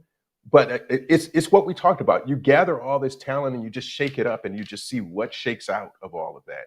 One of these guys is going to have to figure out how to shoot. One of these guys is going to have to be the starter. In Fontecchio's case, he's more the offensive option, sort of in the Bogdanovich mode. It's certainly not the volume scorer that Bogdanovich is, but you need that in your starting lineup, and you got to find a way to get it there. And that's the argument that we're making. Is it Fontecchio starting? Is it Asar Thompson? What are you leaning more toward? Do you need that defensive guy in the starting lineup? Maybe you do, but I think you also need three-point shooting, because you can't just have Cade out there just kind of freestyling, and in the starting lineup, he's got to be the scorer and the everything else. And then when he goes to the bench and he comes back in, what lineup are you putting out there for him? Exactly. It's got to be some level of consistency, but you've also got to be able to stop some people. You got to be in some games. So I think, again, the first part of the season is going to determine if they start throwing the towel in and say, hey, in these first 20 games, we're 8-12, 6-14, something like that. Then they're just going to start looking at the season maybe being over. And how do we develop guys, or how do we figure out long-term what this is going to look like? So those things you can start to do, and you can say, hey, we're going to lean on this second-year guy, or we're just going to lean on some of the vets, and we'll figure out what we're going to do long-term. Yeah, and you know what I love about your points most importantly is this. You are refusing to let defense go. You're saying, no. I understand where we're at, and I understand that Asar Thompson needs to get that shooting up, but you're sitting here and you're placing a high value on his defense, and realistic is because he's probably the Pistons' best defensive player, and it's not because of what they don't have, but because he actually exuded and showed some plus skills on the defensive end to go out there as a rookie and really hold his own against number ones in the league nightly, and that was supposed to be able to help bring down Cade Cunningham's usage on both sides of the ball, especially early on in the season. We saw them use Asar Thompson in pick and roll, dribble handoff, rim run actions, lobs. We saw them. They were early in the season. They were throwing it up to him. And then all of a sudden that just stopped. And where that brings my mind to, and it kind of helps bring me a little bit of renewed optimism with Asar Thompson, just in this conversation alone, is JB Bickerstaff. There's a lot of people out there who are like, man, maybe we can get an opportunity to kick the tires on Isaac Okoro, who JB Bickerstaff has a lot of belief in. But when I look at it in Asar Thompson, I'm like, okay, we like Isaac Okoro because of what we know JB Bickerstaff is able to do. We have a coach right now, and I'm not going to slander Monty Williams, but I will talk about just tell it truthfully, I guess, just state it plainly. Man, we're 2 weeks from training camp. Shout out Pistons PR. I will just tell it truthfully. JB Bickerstaff looks like a guy who wants to take on this mantle of the young players and making sure they can get there. We know to start training camp last year, about this same time, within a week or two, Monty Williams was telling us, this is a young team. I'm not used to this. I would rather this team be a little bit older than they are right now. And so JB Bickerstaff and I believe Fred Vinson, those are two guys right there that I am putting a lot of expectation on as it relates to Asar Thompson being able to be more of that player that we saw him show promise of early in the season. Yeah, it's just going to depend. Before you even said that, I was thinking Isaac Okoro is the same type of cat that Cleveland thought would come in and be a defensive presence, but how much did he help offensively? And so I'm starting to look at stats. And Isaac Okoro in his career, 8.5 points, 2.5 rebounds. Asar Thompson, 8.8 points, 6.4 rebounds. So he's a little bit better rebounder and defensively overall. And this is a little bit harder to compare because you would have to look at Isaac Okoro's rookie season to have a really apples to apples comparison there. But it's the same sort of thing. They might be the same sort of cat. They just said, hey, he's going to be our defensive stopper. Well, wait, what else can he do? How else is he helping you? And does he clog up things in the offensive side when you're trying to do that? And so he's a little bit more. Isaac Okoro as a rookie was 9.6 points and 3.1 rebounds. So he's just a different player, but there's some similarities there that you can point to. Yeah, definitely. Yes, and Rod, to shift gears a little bit, there is a certain person at the Woodward Sports Network that has called Cade Cunningham disappointing so far in his NBA career. Yeah. Oh, look at Rod. He took umbrage. Kool-Aid. Yes. Kool-Aid. Are you calling Cade disappointing? No. Oh, you know it ain't me, man. Hey, look, bro. Hey, bro. I was there when he was drafted. We had him in the building. We had Dwayne Casey in that chair over there to tell us who was going to be the draft pick. We started the Cade's on, Rod. I know who it wasn't. I know it wasn't Brandon. No. All right, what did Broder say? And I got to set the stage because the national publications, they're starting to say that Cade Cunningham is going to be one of those players that's a first-time All-Star this year. We got to make sure that's out there. Like national public, other people are saying, you know what, Cade's that guy. So just to set the stage for what Flanell's going to share with you now. No, a certain person by the name of Sam Stick Day, just so we know who it is, has said that Cade Cunningham has been disappointing so far as an NBA player. You vehemently disagree with that, correct? Yeah. Disappointing, like he can control his limbs and the strength of his limbs. And I mean, if you take the injury out, he has absolutely not been a disappointing player. Absolutely not. Man. Oh, man. This has been so funny and so funny. I mean, it's not disappointing because you have to look at what he's playing around. You put Cade on just about any other team with more talent, and his numbers dramatically rise. That he has gotten these numbers with this team really says what kind of player he really is. That he did not have a roster that was conducive to him being himself, being a player and accumulating some stats. Yeah, just about any one of us could do that. But that he played as well as he did in the time that he was healthy and got the stats that he did. That dude was a baller, man. He can play. Absolute baller, man. Absolute baller. And I'm looking forward to what he does this year. You know what, man? I think that's a wrap for the Woodward Pistons segment. It was, Rod, you bring the heat, man. You brought the fire. And it was some cool stuff that we talked about, too. As we start to paint the picture, we get a little bit closer to the Detroit Pistons season. When we get there, guys, we're going to have videos. We're going to have the interviews. We're going to have content from the coach, from the players. We're going to have views of practice. And we're going to have a whole lot more substance as well to talk about as it relates to what this team is looking like going forward. But, Rod Beard, any last words from you, brother? No, guys, it's always fun. It's all in fun. Definitely. Like I told you guys, you got until through this break, Broder's going to definitely select the winner for this merch giveaway. And if we reach the light goal, we get another merch giveaway. But as always, what do we have to do for these shirts? You know what, Rod? We got a Woodward Pistons one for you. We got one for you. Wow, let's go. We got one for you. Hey, you should. You're one of the owners of this thing, man. Let's rock. Thank you for helping us build this platform. For real. I appreciate you and everything you've done, not just for me, but as I always make mention, so many others across this industry. That is Rod Beard of the Detroit News, sports editor-in-chief. Thank you for your time this morning, brother. Guys, have a good Wednesday. We'll see you. Hey, thank you, Rod. Thank you, Rod. Man, as always, it's great talking with Rod Beard, going over the entire landscape of Detroit sports. This guy has been in the thick of all of it, from college to pros, and as the sports editor-in-chief of the Detroit News, he just has a perspective from all of his writers and all of his reporters that he's able to bring to this platform every single Wednesday. So shout out to him, and thank you guys for staying engaging in the chat as well. Listen, we're Detroit. We rock with all of our four sports teams, even when some of them are on timeout. But I do believe the Pistons, it's time to call them out their room. Y'all can sit at the dinner for family. Y'all can sit at the table for family dinner. All right. They did some things this summer. Yeah. Oh yeah. Cleaned out the front office. Absolutely. Brought in some vets that will play. Let's rock, man. Let's do it. Yeah. All right, let's get into this next segment. We got a little bit more football in some unique ways that we got to talk about. Chat family, continue to smash that like button because we want you guys to go home with some appreciation as well. Now more than ever, it is critical for you to have your insurance reviewed. Swiss Insurance to make sure that your current carrier is not slipping in anything extra. Take that. Including no extra fees, man. You can call them the no Diddy of insurance, man. Swiss Insurance, all you got to do, call our guy Mark at 313-530-1698 or visit them online, SwissINS.com, and let them know that Woodward Sports sent you.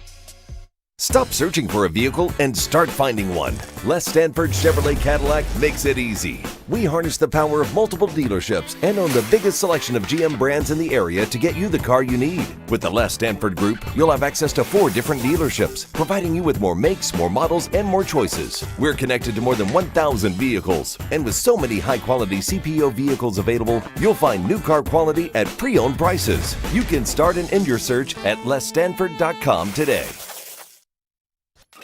A ton of fun, a ton of sports, and a ton of man-meat. Welcome to the Woodward Heavyweights, live daily 5 to 7 p.m. on Woodward Sports. Braylon Edwards here, Premier Pet Supply. Man, just looking around, who's got it better than pets?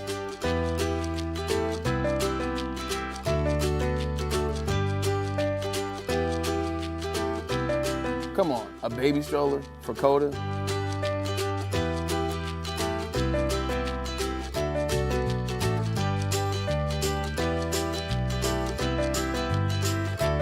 A chef for Lola? Really?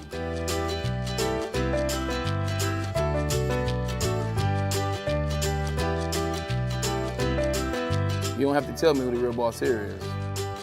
Who's got it better than pets? Nobody, especially here at Premier Pet Supply. For over 30 years and more than 13 locations, Premier Pet Supply has everything that your pet can dream of, and guess what? It's all under one roof. Premier Pet Supply, family owned, operated, and proud to call Metro Detroit home. Check out premierpetsupply.com or scan the QR code today. Who's got it better than pets? Nobody!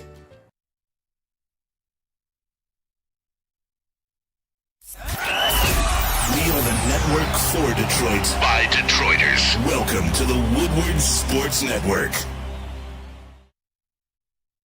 The game is won in the trenches, and our big fellas don't mess around. The Woodward Heavyweights on Woodward Sports.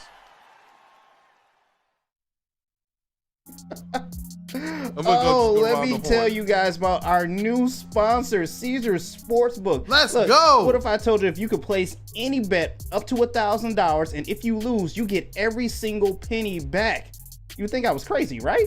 Come on. Look, scan the QR code right there on the screen and enter code Woodward1000. And if your first bet doesn't hit, you get that entire deposit straight back into your account. Up to $1,000. That's right, up to $1,000 back into your account with a minimum bid of just $20.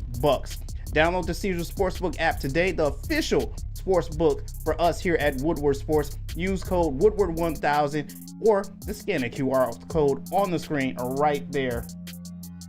And Flannel's going to tell you about Mark White. Hey, of course. Dreaming of a new home but feeling the financial pinch? Mark White & Associates, your trusted real estate experts, are here to help.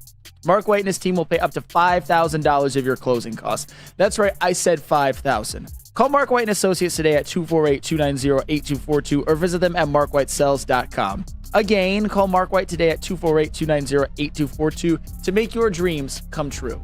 You can also make your dreams come true if you go to woodwardsports.com and get some new merch out there that we got. You know we got the Stoke Not Scared. We got the hashtag Boo Them Kids out right now, which I know Kelly Stafford heard loud and proud at Ford Field. I seen the video. And you can't forget about the Woodward Tigers is either Woodward Tigers. You know what? That wild card spot is looking pretty nice. I don't know about you. But head over to woodwardsports.com and click on that shop tab. Get swagged out. You can also get swagged out while eating some Soroki's. Yes, Soroki's Crispy Chicken and Pizza has a new limited time offer.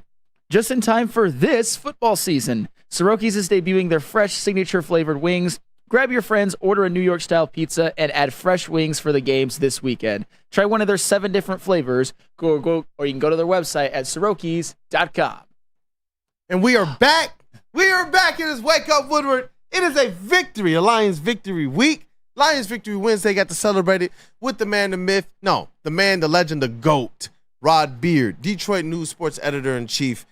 Man, the Lions got to win again, man, this Sunday, so we can do this all over again next week. It feels so good. And someone else, though, in football that I believe is going to get a win, and we're going to talk about it this segment, is Braylon Edwards, University of Michigan. And before we get into that, I'm going to throw it over to Mr. Matthew Broder because we have some more merch that we got to give away first. We do. And I know you guys were talking to Rod, but I dropped some Pistons trivia in there. Let's go. And the first one I asked, let me make sure I have the where'd that question go? But it was about the year that Darko Milicic was drafted. And I asked the chat, here we go. In the 2003 NBA draft, the Pistons famously selected Darko Milicic with the number 2 pick. You know what? I'll ask you guys and see if you know this answer before I reveal the winner. However, in that same draft, the Pistons had a second first-round pick. Who did they select? I believe it was number 25. 24, 25. I cheated and looked it up, so Cool, I'll give you 10 seconds, and then I'll just reveal it. Delfino? Yeah, Carlos Delfino. Yeah. 2003, Darko Milicic, Carlos Delfino, Jordan Linehart in the chat. Excuse me, Linehart in the chat. Jordan Linehart. That's back-to-back Jordans. Let's go. He guessed Carlos Delfino, so he's the winner. Jordan Linehart. Shoot me an email, broder@woodwardsports.com. We'll get you hooked up with some merch. More trivia coming. Yep. Whether it's today, I think we might have another light goal, or tomorrow we're going to give out Red Wings stuff, Pistons, Lions. Today's another light goal. Let's go, I see we've zoomed through our normal light goal, and we're well on the way to the merch light goal. Let's get there, chat family, and it's Lions merch for one lucky person. And we're going to continue to do this. We teased this at the beginning of when WU started, and now that Lions season is here, we're going to make sure that you guys can get as much merch as we can give you. So, hey, let's rock. But, bro, I'm going to toss it right back over to you, man. Talk about this downfall of the NCAA. Is it impending, man? It was pretty cool to kind of hear some of the news surrounding what University of Michigan is doing. It seems like their former players, including guys like Coach Harbaugh, who, while he was an actual coach, has continued to say, you know what? We're going to take on the NCAA one way or the other, and they're doing it for the benefit of players who, honestly, in our opinion, and we've all known it for years, probably going back to even our parents' generation, these players are probably getting taken advantage of, especially when you see how much money is being exchanged in college football. Man, the amount of, and even, I mean, Braylon Edwards, of course, would have made an absolute killing if NIL existed when he played, but Denard Robinson, I think he might have even earned more. Denard Robinson is not as great a Michigan player as Braylon Edwards was, but he was shoelace. He was so electric. He was a superstar. The last cover of college football for a long time. Think about how valuable that is. He's one of those guys, and I'm a Michigan fan, and I appreciate Denard Robinson. I thought that his notoriety and fame and aura even superseded his play. And those are kind of the type of players who really make killings in NIL. Another one in particular who you could think of would have just absolutely cleaned up would be someone like Johnny Manziel, for example. Somebody who was an all-time great college football player, but everything around him he was the biggest superstar in all of college athletics for a while. So I guess the point with all of this is that there are some guys who would have made a killing, but are trying to get back some of that killing that they were not able to make because there was no NIL back then. This is so fascinating, and the fact that this suit, excuse me, so Braylon Edwards, Denard Robinson, Mike Martin, and Sean Crable are representing in a class action suit other college athletes. I think, at least to start, it's mostly Michigan. I've read part of the suit, not all of it, but the fact that Braylon Edwards and Denard Robinson are in this and are leading the way is so unique to me. Because you're right, Flannel. There's no question Denard was by far the better Michigan football player.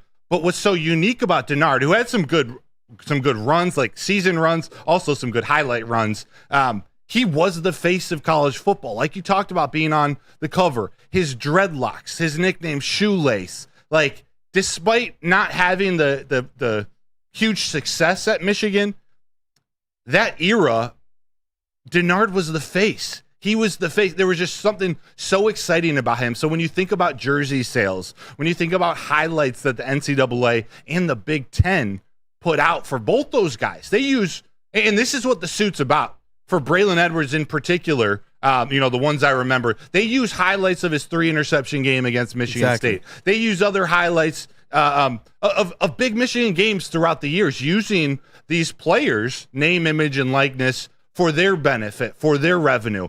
And I know it's a little different than current college athletes getting paid, but when the NCAA opened up Pandora's box and rolled out NIL without any organization, without any structure, and let it be the wild, wild west, it opens up the door for stuff like this to happen. And Braylon Edwards, Mike Martin, Sean Crable, and Denard, it's just the beginning. This is just the beginning.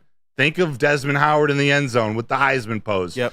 Johnny Manziel, Vince Young, all of the stars of past, if they're coming to collect, NCAA, like, how long can they last? If they lose this, what's about to happen in the NCAA and the Big Ten? And I see Art Vanderlei in the chat. He says, how does being born in the wrong decade equate to money deserved? It's because of some of what you just discussed, too. Listen, it's not just the highlights they use. They're playing whole classic games where Braylon Edwards was the star, where Denard Robinson was the star. We all remember the Notre Dame game. I remember the long touchdown run after dropping the freaking exchange between he and the center. And they play these things all the time. And you know what else I see? I see our chat family. I hate the ads here. We're trying to eat, guys. But you know what? The Big Ten Network is trying to absolutely launch. There's ads on these things. They're still making money. Why should they be able to make money on stuff not deserved? But the players can't make money on things that they literally earned. There was them on that field. That was Braylon Edwards. When you get the fields as Go Blue fans, it's because of Braylon Edwards. When you think about some of your, if you're a Sparty fan, think about some of your greats. I'm sorry, JB Smooth, none are coming to mind right now. I don't really care. There's plenty, but I get what you're saying. But it's the rivals. But when you think about that, think about the memories and how you feel. Why shouldn't they be able to take something away for their work when money was being made? Money's actually being made. This is not the argument that we have with the WNBA. Money is being aptly made and paying for so many more people to have an awesome time playing college athletics. Think about this. No, they deserve to get that. And that's why it's so effed in so many ways, because on one hand, I get where they're all coming from. On the other hand, doesn't this just set the most insane precedent ever? To where, as you said, Broder, the NCAA might just fold in amongst itself with all of the money that you're going to have to give out. I mean, these guys, Denard Robinson and Braylon Edwards, they're not even in the top probably 20 of guys who probably could have made. There's plenty who could have made even more than them. I already mentioned Johnny Manziel, like a Ricky Williams, for example. Cam Newton, Tim Tebow, like. Bro, we're talking some of the best college football players of all time. And when I was to me, it's NCAA screwed this all up when they unveiled the NIL in the way that they did. When I was at Michigan, my junior and senior year, I was the school, the University of Michigan's student athlete representative to the Big Ten. And that was just when the conversations were starting about paying college athletes or compensating them in some way. And so we had a lot of really intense discussions with athletic directors, me and the other representatives of the other Big Ten schools. And nothing about what we talked about back then, which were a lot more conservative ideas, just getting the party started, nothing like that was included in this rollout. It truly is the wild, wild west. I don't know how the NCAA comes back from it. I haven't heard people talk about the NCAA folding from that. Yep. But when I first glanced at this lawsuit, it's like, how they make billions of dollars, but if $50 million is just the beginning and they win, I can't see how they survive. And you're right on that. I remember my freshman year, college ball, my sophomore year. I think it was my junior year when things started to get a little bit more prominent. And that might have been more, I think, when you went to Michigan. That was when, you're right, there was some more conversation about what needs to be done for college athletes. I don't know if you remember this or if you came right after. There was a change that allowed at least higher stipends for road games and such as well. And I was one of those athletes because we were in the NCAA. If we were NAIA, it wouldn't, I don't know how those rules went, but NCAA actually did change some things. And we were under the impression from people that were in the know that they were trying to do this to stave off what's going on right now. And they undersold short that during that time, you could have done more than just a little stipend so we can eat some food and buy some shoes to play this game on. And even though, hey, I'm just one of the small D2 athletes and all that type of stuff, there is good basketball going on all over the place. Like we played some games on national TV where they're placing ads on those games. But they tried to sell short, and they kind of did this Band-Aid for all college athletes, and it wasn't enough. And you see it right now. It's breaking. And it's not just from the current athletes. When you got an ambassador like a Jim Harbaugh, I understand why they have somewhat, I would say, a target on his back. Yes. He's been kicking that door in for some time now. Yeah. Yeah, he has. He has. We can have the NIL. Like, there's a lot more I want to talk about NIL, and even maybe one day we can review what I proposed to the NCAA, the strategy of NIL before it was NIL. Maybe we can talk about that another day. But we got to pay some bills. We got to get to break. JB, have something to say? Yeah, I just wanted to add go ahead. This conversation just because I know the NIL is just a big deal that's going on right now. And I do agree student athletes do need to get paid because the NCAA is making money off them hand over fist, just over and over again, making billions and billions of dollars. I do think NIL needs to be structured a lot better than what it is right now, because now you've got kids making millions, getting all these other sponsorships as well too, which is kind of, taken away from what they're supposed to be doing in school and on the field as well too at the same time. So there needs to be a lot more structure around it as well. And if Braylon and these guys actually win this lawsuit, how far back do you go now? Because back when they played, it was a couple years before, and NCAA did start paid out $2.7 billion from 2016 on to currently, as of right now, for all the NILs or for name, image, and likeness that they have been using. So now it's like, if Braylon and them do win, how far back do you go? Do you go 5? Yep. Do you go 10 years? Do you go 20? Like, this could snowball back and forward to a point that, you know what, we're just done playing NCAA highlights altogether. You know what? Because I remember, I was like, why is this conversation feel like deja vu? Because the year I was coming out of high school, you know who else was coming out of high school? One of the more kind of pinnacle players during that time, Brandon Jennings. Oh, yeah. And what did he do? Remember, there was conversation. And they were saying, college basketball, NCAA, y'all better do something to accommodate players like this. Because he did what? Bolted and went overseas for $1 million contract, man. And I believe that the NBA has tried to get ahead of that curve ever since, because what did players start doing? Taking those contracts overseas and then coming back a year later. And then the American game took a direct hit. And when the American game takes a hit, that's your American agents and your businesses and all this. These guys were going over there getting wooed by agents from outside this country, just some things that we know. And so it became big. And that's what happened. A couple years after that, then the conversation really started to percolate. So, brother, with your kind of perspective on this stuff, man, I would love to be able to have an extended segment someday about that. And shout out to Burn, $5 super chat. The NCAA didn't roll anything out. They lost an antitrust lawsuit because they were running an illegal organization. The NCAA caused this by fighting. Yeah, that's a pretty proper bow. Yeah, it is a pretty proper bow. And to piggyback off of that, Boys and Girls Club, because people who go to the Boys and Girls Club and join the Youth Football League in Detroit, making some NIL money when they get to college, am I right? Join the best youth football league in Metro Detroit. The Boys and Girls Clubs of Southeastern Michigan's 3C Sports League offers youth ages 5 to 14 with 6 exciting teams to choose from in Detroit, Belleville, Highland Park, and East Point. All coaches are trained, certified, and undergo background checks. Register for football or cheer at bgcsm.org. Equipment, meals, and transportation included, all for a chance to play for a championship at Ford Field for just $175 per child. Put the youth back in youth sports with BGCSM 3C Sports. The Great American Chevy Week is back and bigger than ever at Feldman Chevrolet. Choose from the largest inventory of award-winning Chevys, all priced to move for the biggest week of the year. Get this 2024 Silverado for only $213 a month, or this 2024 Equinox for as low as $249 a month. Feldman takes the Great American Chevy Week to another level. Feldman Chevrolet, Michigan's #1 Chevy dealer. The most talked about Detroit media by other Detroit media, and we love it. It's the Woodward Sports Network. At Planet Fitness, you can get everything you need for just $1 down. Trying out Planet Fitness and dang, they got lots of equipment. Not me getting a Planet Fitness membership just for the 24-hour perk. Hey, y'all better get on these free fitness training sessions from Planet Fitness. Did y'all know that the PF app has workouts you can do at home? Cheapest therapy I can find is Planet Fitness. Join Planet Fitness today and get everything you need for just $1 down. $15 a month, cancel anytime. Deal ends Thursday, July 18th.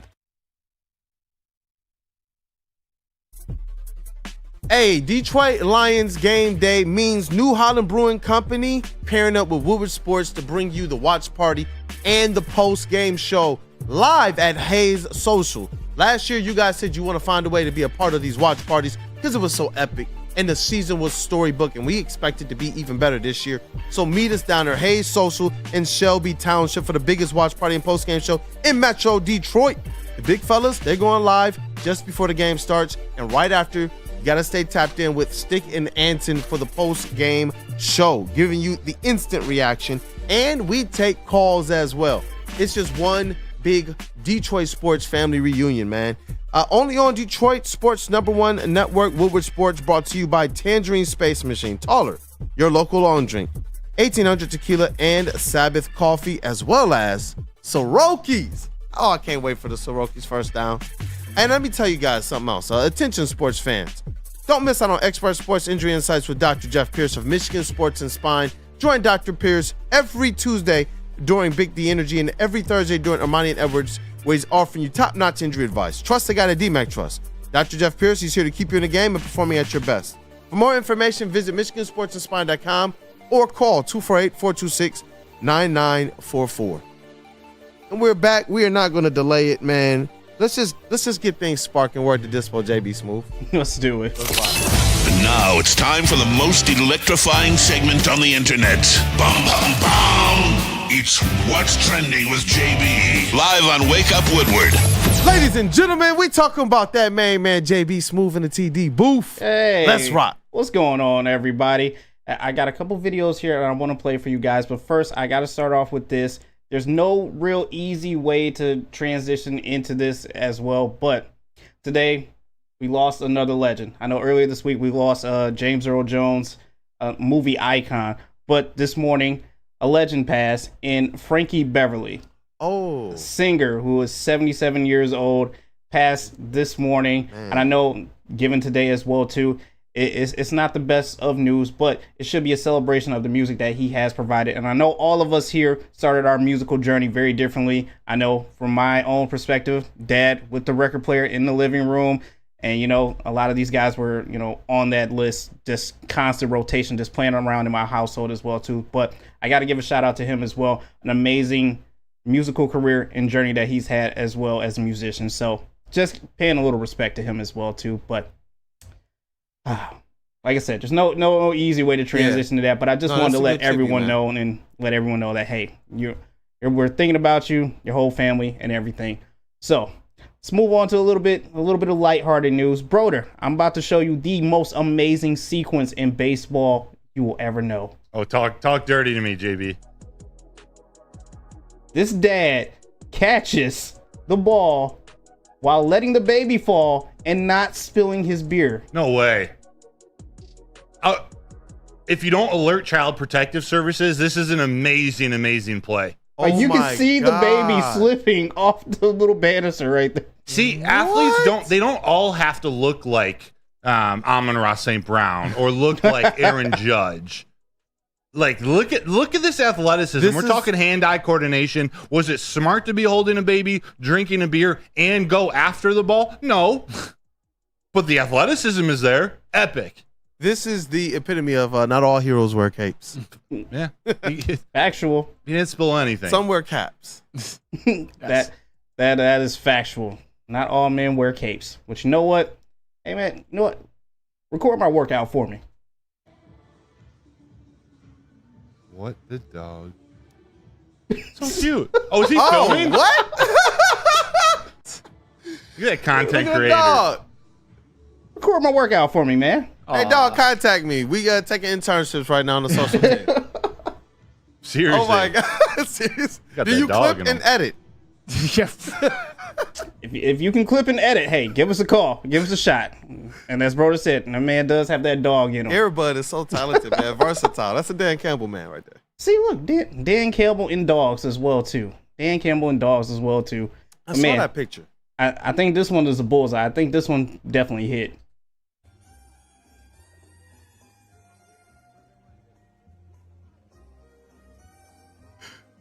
What is about to happen? Oh!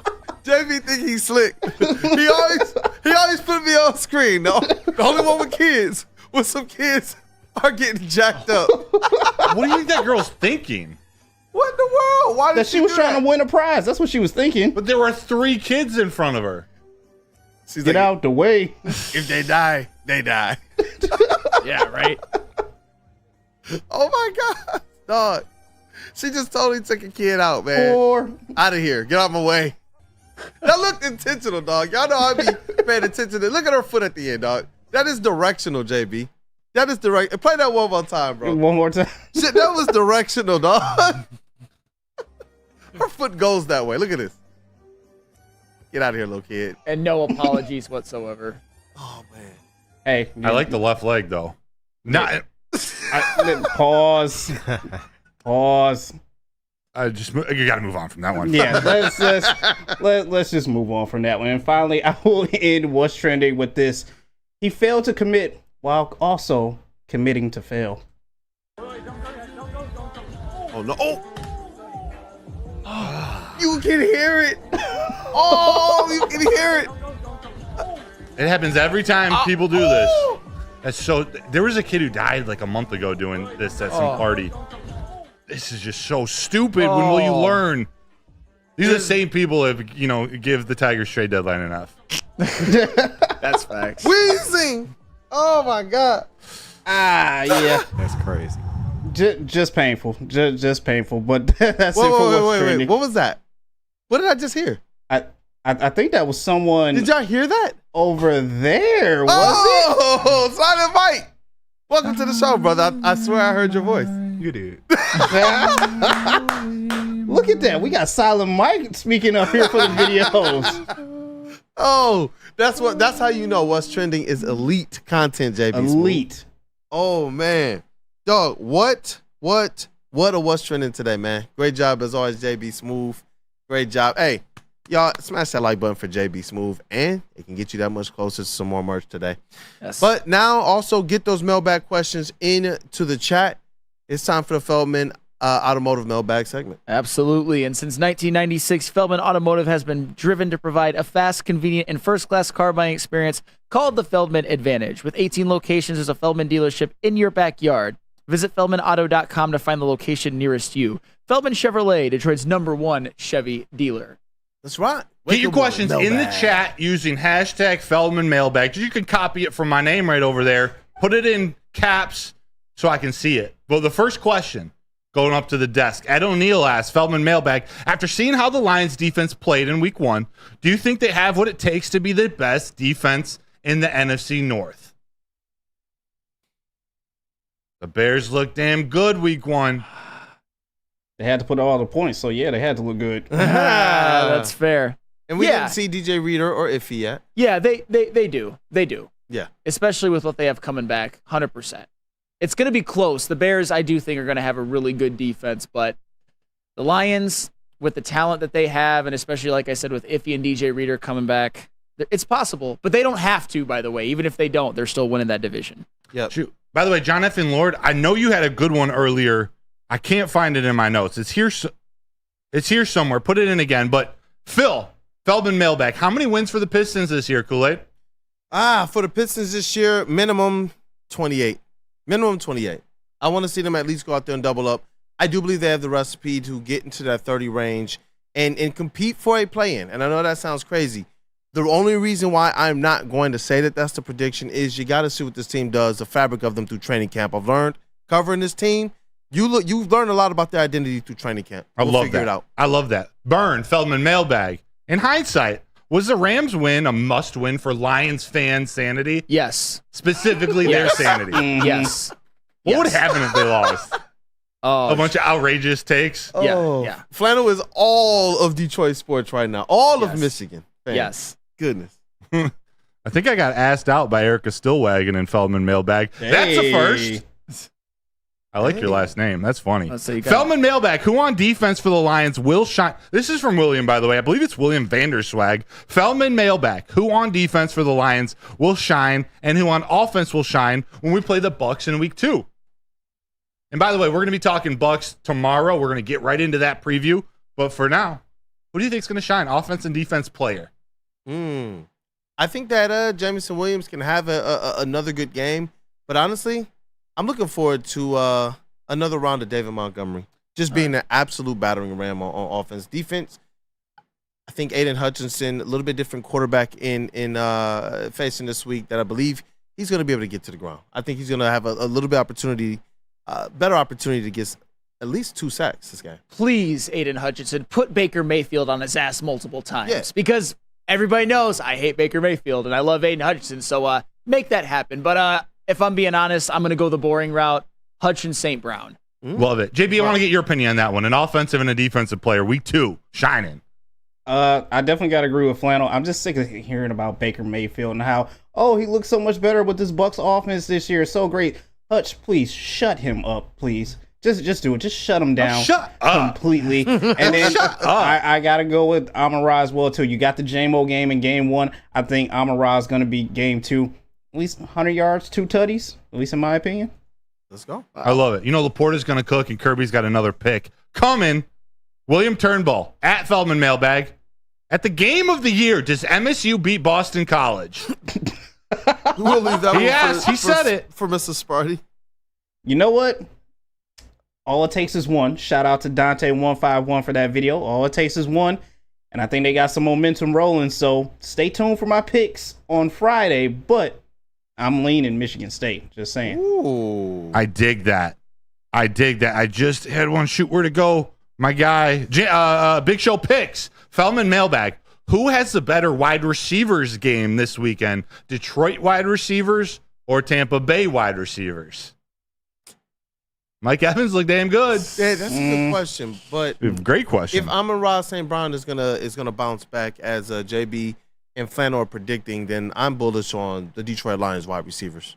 I'm gonna go Detroit, but the X factor in all of this is Jalen McMillan. Looked really good as a rookie for it. He caught a touchdown for the Buccaneers, and the Lions didn't really get anything out of statistically any wide receiver besides for Jameson Williams, quite frankly. But we're gonna see it from Amon-Ra. I love that. The Bucs draft is underrated. Graham Barton starting center. I dig it. Q Ball 93. Just to piggyback off that, Feldman Mailbag. Does St. Brown have a touchdown for his get back this game? Yes. No Antoine Winfield. Yes. Oh yeah. Depleted secondary. Yeah, it's no hesitation. Love that. Dante151. Feldman Mailbag. Broder, do you know if the one pitcher from the Rockies is okay after being hit by a ball that went back up the middle that unfortunately hit him? Because, my God, that was not great.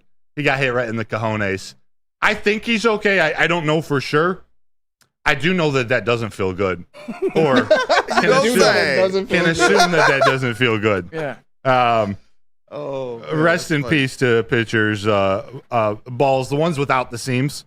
Eric Allen, we just rested. Eric Allen just asked you on a date. My dog. Feldman Mailbag from that guy up north. Real quick, just say it again since I just started reading. What are your way too early Pistons win total predictions for you? What'd you say again? What was the number? The floor is 28. I believe they're going to get over 30, though. I really do. Got you. Oh, here we go. Nobody. Feldman Mailbag from nobody in the chat. The chatter, nobody. Would you rather see a Khalif Raymond or Brock Wright breakout game in week 2? Role players, Flannel. About to say role players. Khalif. Because I think that he's just... I know Brock Wright made that one big play against the Jets. Ironically, Khalif made the other big play in that game, but I just think Khalif is more of the flair and the ability to really break one than a Brock Wright. So give me Khalif. Yeah, Khalif Raymond. Khalif Raymond. I love that they did the little end around to him in overtime. Like, there are going to be spots like that when you least expect it. He's going to get his end around. He's going to get his pass. Herb Nash, can we revisit the WUW Crew power rankings in a few weeks to see how it has changed? Of course. We're going to actually do it every Tuesday. We're going to update it every single week. There's going to be some parity. Last one. This one, I'm going to think long and hard about this, boys. Got John F. and Lord to get his question back in there. Feldman mailbag. Who gets more ladies on the Pepsi porch? Pause or Uncle Terry Foster? Terry Foster. T-Foster. Uncle T. He's the legend. And you know what? Pause. Shout out to you, Pause. We've met several times. But T-Legend. I mean, T-Foster. T-Legend. I'll just call him T-Legend, man. T-Foster it is. Yep. Legend. What a show. That was fun. That was fun. Yeah. We're going to talk tomorrow about Tyreek Hill. We're going to get into Lions versus Bucks preview. Got a Lions to talk about. The Tigers win tonight. We'll definitely talk about them. Pistons are coming down. Red Wings are about to start. Oh, yeah. We got a lot coming up, More boys and giveaways, girls. too. And if you were one of the lucky winners of the giveaways today, make sure that you get your contact information over to Matthew Broder, and we'll make sure from the social team that we take care of you. And I almost forgot here. We also have to discuss another merch giveaway. We had I have to choose my words carefully here, a Detroit football jersey giveaway. One player by the number of 16. We're giving away a jersey? Yeah. Yeah, it was on socials. That's what I told people. Okay, not one of our chat. Not one of ours, but we're supposed to announce it on the show. So the King of Detroit, we're giving away King of Detroit jersey. Honolulu Blue. Number 16. Yep. Cool. Yep. Yeah. Okay. Cool. I didn't break any rules. Just to make sure. Scampered for a first down in this last game. Denard. F it. I know who my winner is. Let me send this to Travis right now. And can we get let me get some drum rolls from the crew? I think this is somebody who probably actually deserves this. Dante 151. Hey, you Dante. are the winner. You are the winner. Dante. Shout out to you, Dante. Shout out to you. Hit me up. Kool-Aid at WoodwardSports.com. We will make sure that we get socials to reach back out to you as well to get your information and make sure that you can get your Detroit football jersey. It's the number 16, Honolulu Blue. I hope that's not TM'd. Shout out to you, Dante. Is that a show? Yeah. It's a lot of giveaways today, man. Oh, yeah. Shout out to the people. And that wasn't a pity giveaway because he's in, was it last place in our fantasy football league? Or something? When KG gets back, we got to actually reveal our teams. Not a great day for some of you guys, specifically you two up on the desk. Yep. Joe freaking Burrow. Lamar Jackson, baby. Yep. Oh, man. But that is a show. Shout out to that dude, Justin. Shout out to KG. Shout out to intern Chase. Man, the WUW Crew family is awesome to see. It's starting to grow. And we got some dogs on this roster, people that are just working their hearts out, man, no matter where they are. But shout out to you guys. For the guys that we still have here in the studio, this elite, wonderful, miraculous, stupendous, great, some dogs up in here, man. I haven't been doing my man Silent Mike right, so I was like, you know what? Let me make sure I introduce the booth correctly. Shout out to Silent Mike in the sound booth. You've been doing a great job all week, brother. Appreciate it. There we go. In the TD booth, it is Woodward Sports' MVP, JB Smooth. Hey, another great show once again. A lot of merch we're giving away. They're just handing out merch. I feel like Oprah over here. Like, you get a shirt. We are you for get the a people. Shirt. You get a shirt. Amazing. Once again, I'm sure we'll hop into the Lions versus Bucks tomorrow and some other great things. But hey, another great show, you guys. Hey, and you know what? I see y'all in the chat. Guys, you're going to have your opportunities. We're giving away a lot of merch this year. I'm serious. Stay tapped in with socials. Stay tapped in with WUW Crew at least. And you guys are going to definitely have a good chance to win some merch, man. Let's get this chest pass going before we break it down the rest of the way. Shout out to our credentialed Tigers and our Lions reporter and writer, Mr. Matthew Broder. You guys were just so nice to him in the chat today. Great job today, brother. Fire. Yeah. This show was gritty. Any chance we can sneak in a Dan Campbell phrase into anything, we'll do it. Hey, I like it. See you guys in 22 hours. 22 hours, that's right. Hey, oh, you figured that out. Yeah. Thank you. The vet of the squad over here, it is Flannel Sam, true professional. Hey, stats, prep, and honestly, a love for Detroit sports, whether you guys want to admit that or not. That's Flannel Sam. Absolutely. Big game for the Tigers tonight. Got to sweep the Rockies. I believe they will. Casey Mai is on the bump. Need a big start from him, man. Need a big start. Let's rock. One more again. Shout out to Devin the Dog, 51 Clothing, man. Shout out to the merch. You treat us well. Thank you guys, man. The entire chat family, the super chats that came in, the legend Rob Beard for joining us. for a couple segments today and just the overall engagement. Run those likes up, man, before we end this stream and even after. Share this, text it to somebody, post it somewhere. Help out WUW Crew and all the Woodward Sports. Stay tapped in with the next show. Been Wake Up Woodward. You guys have a blessed day.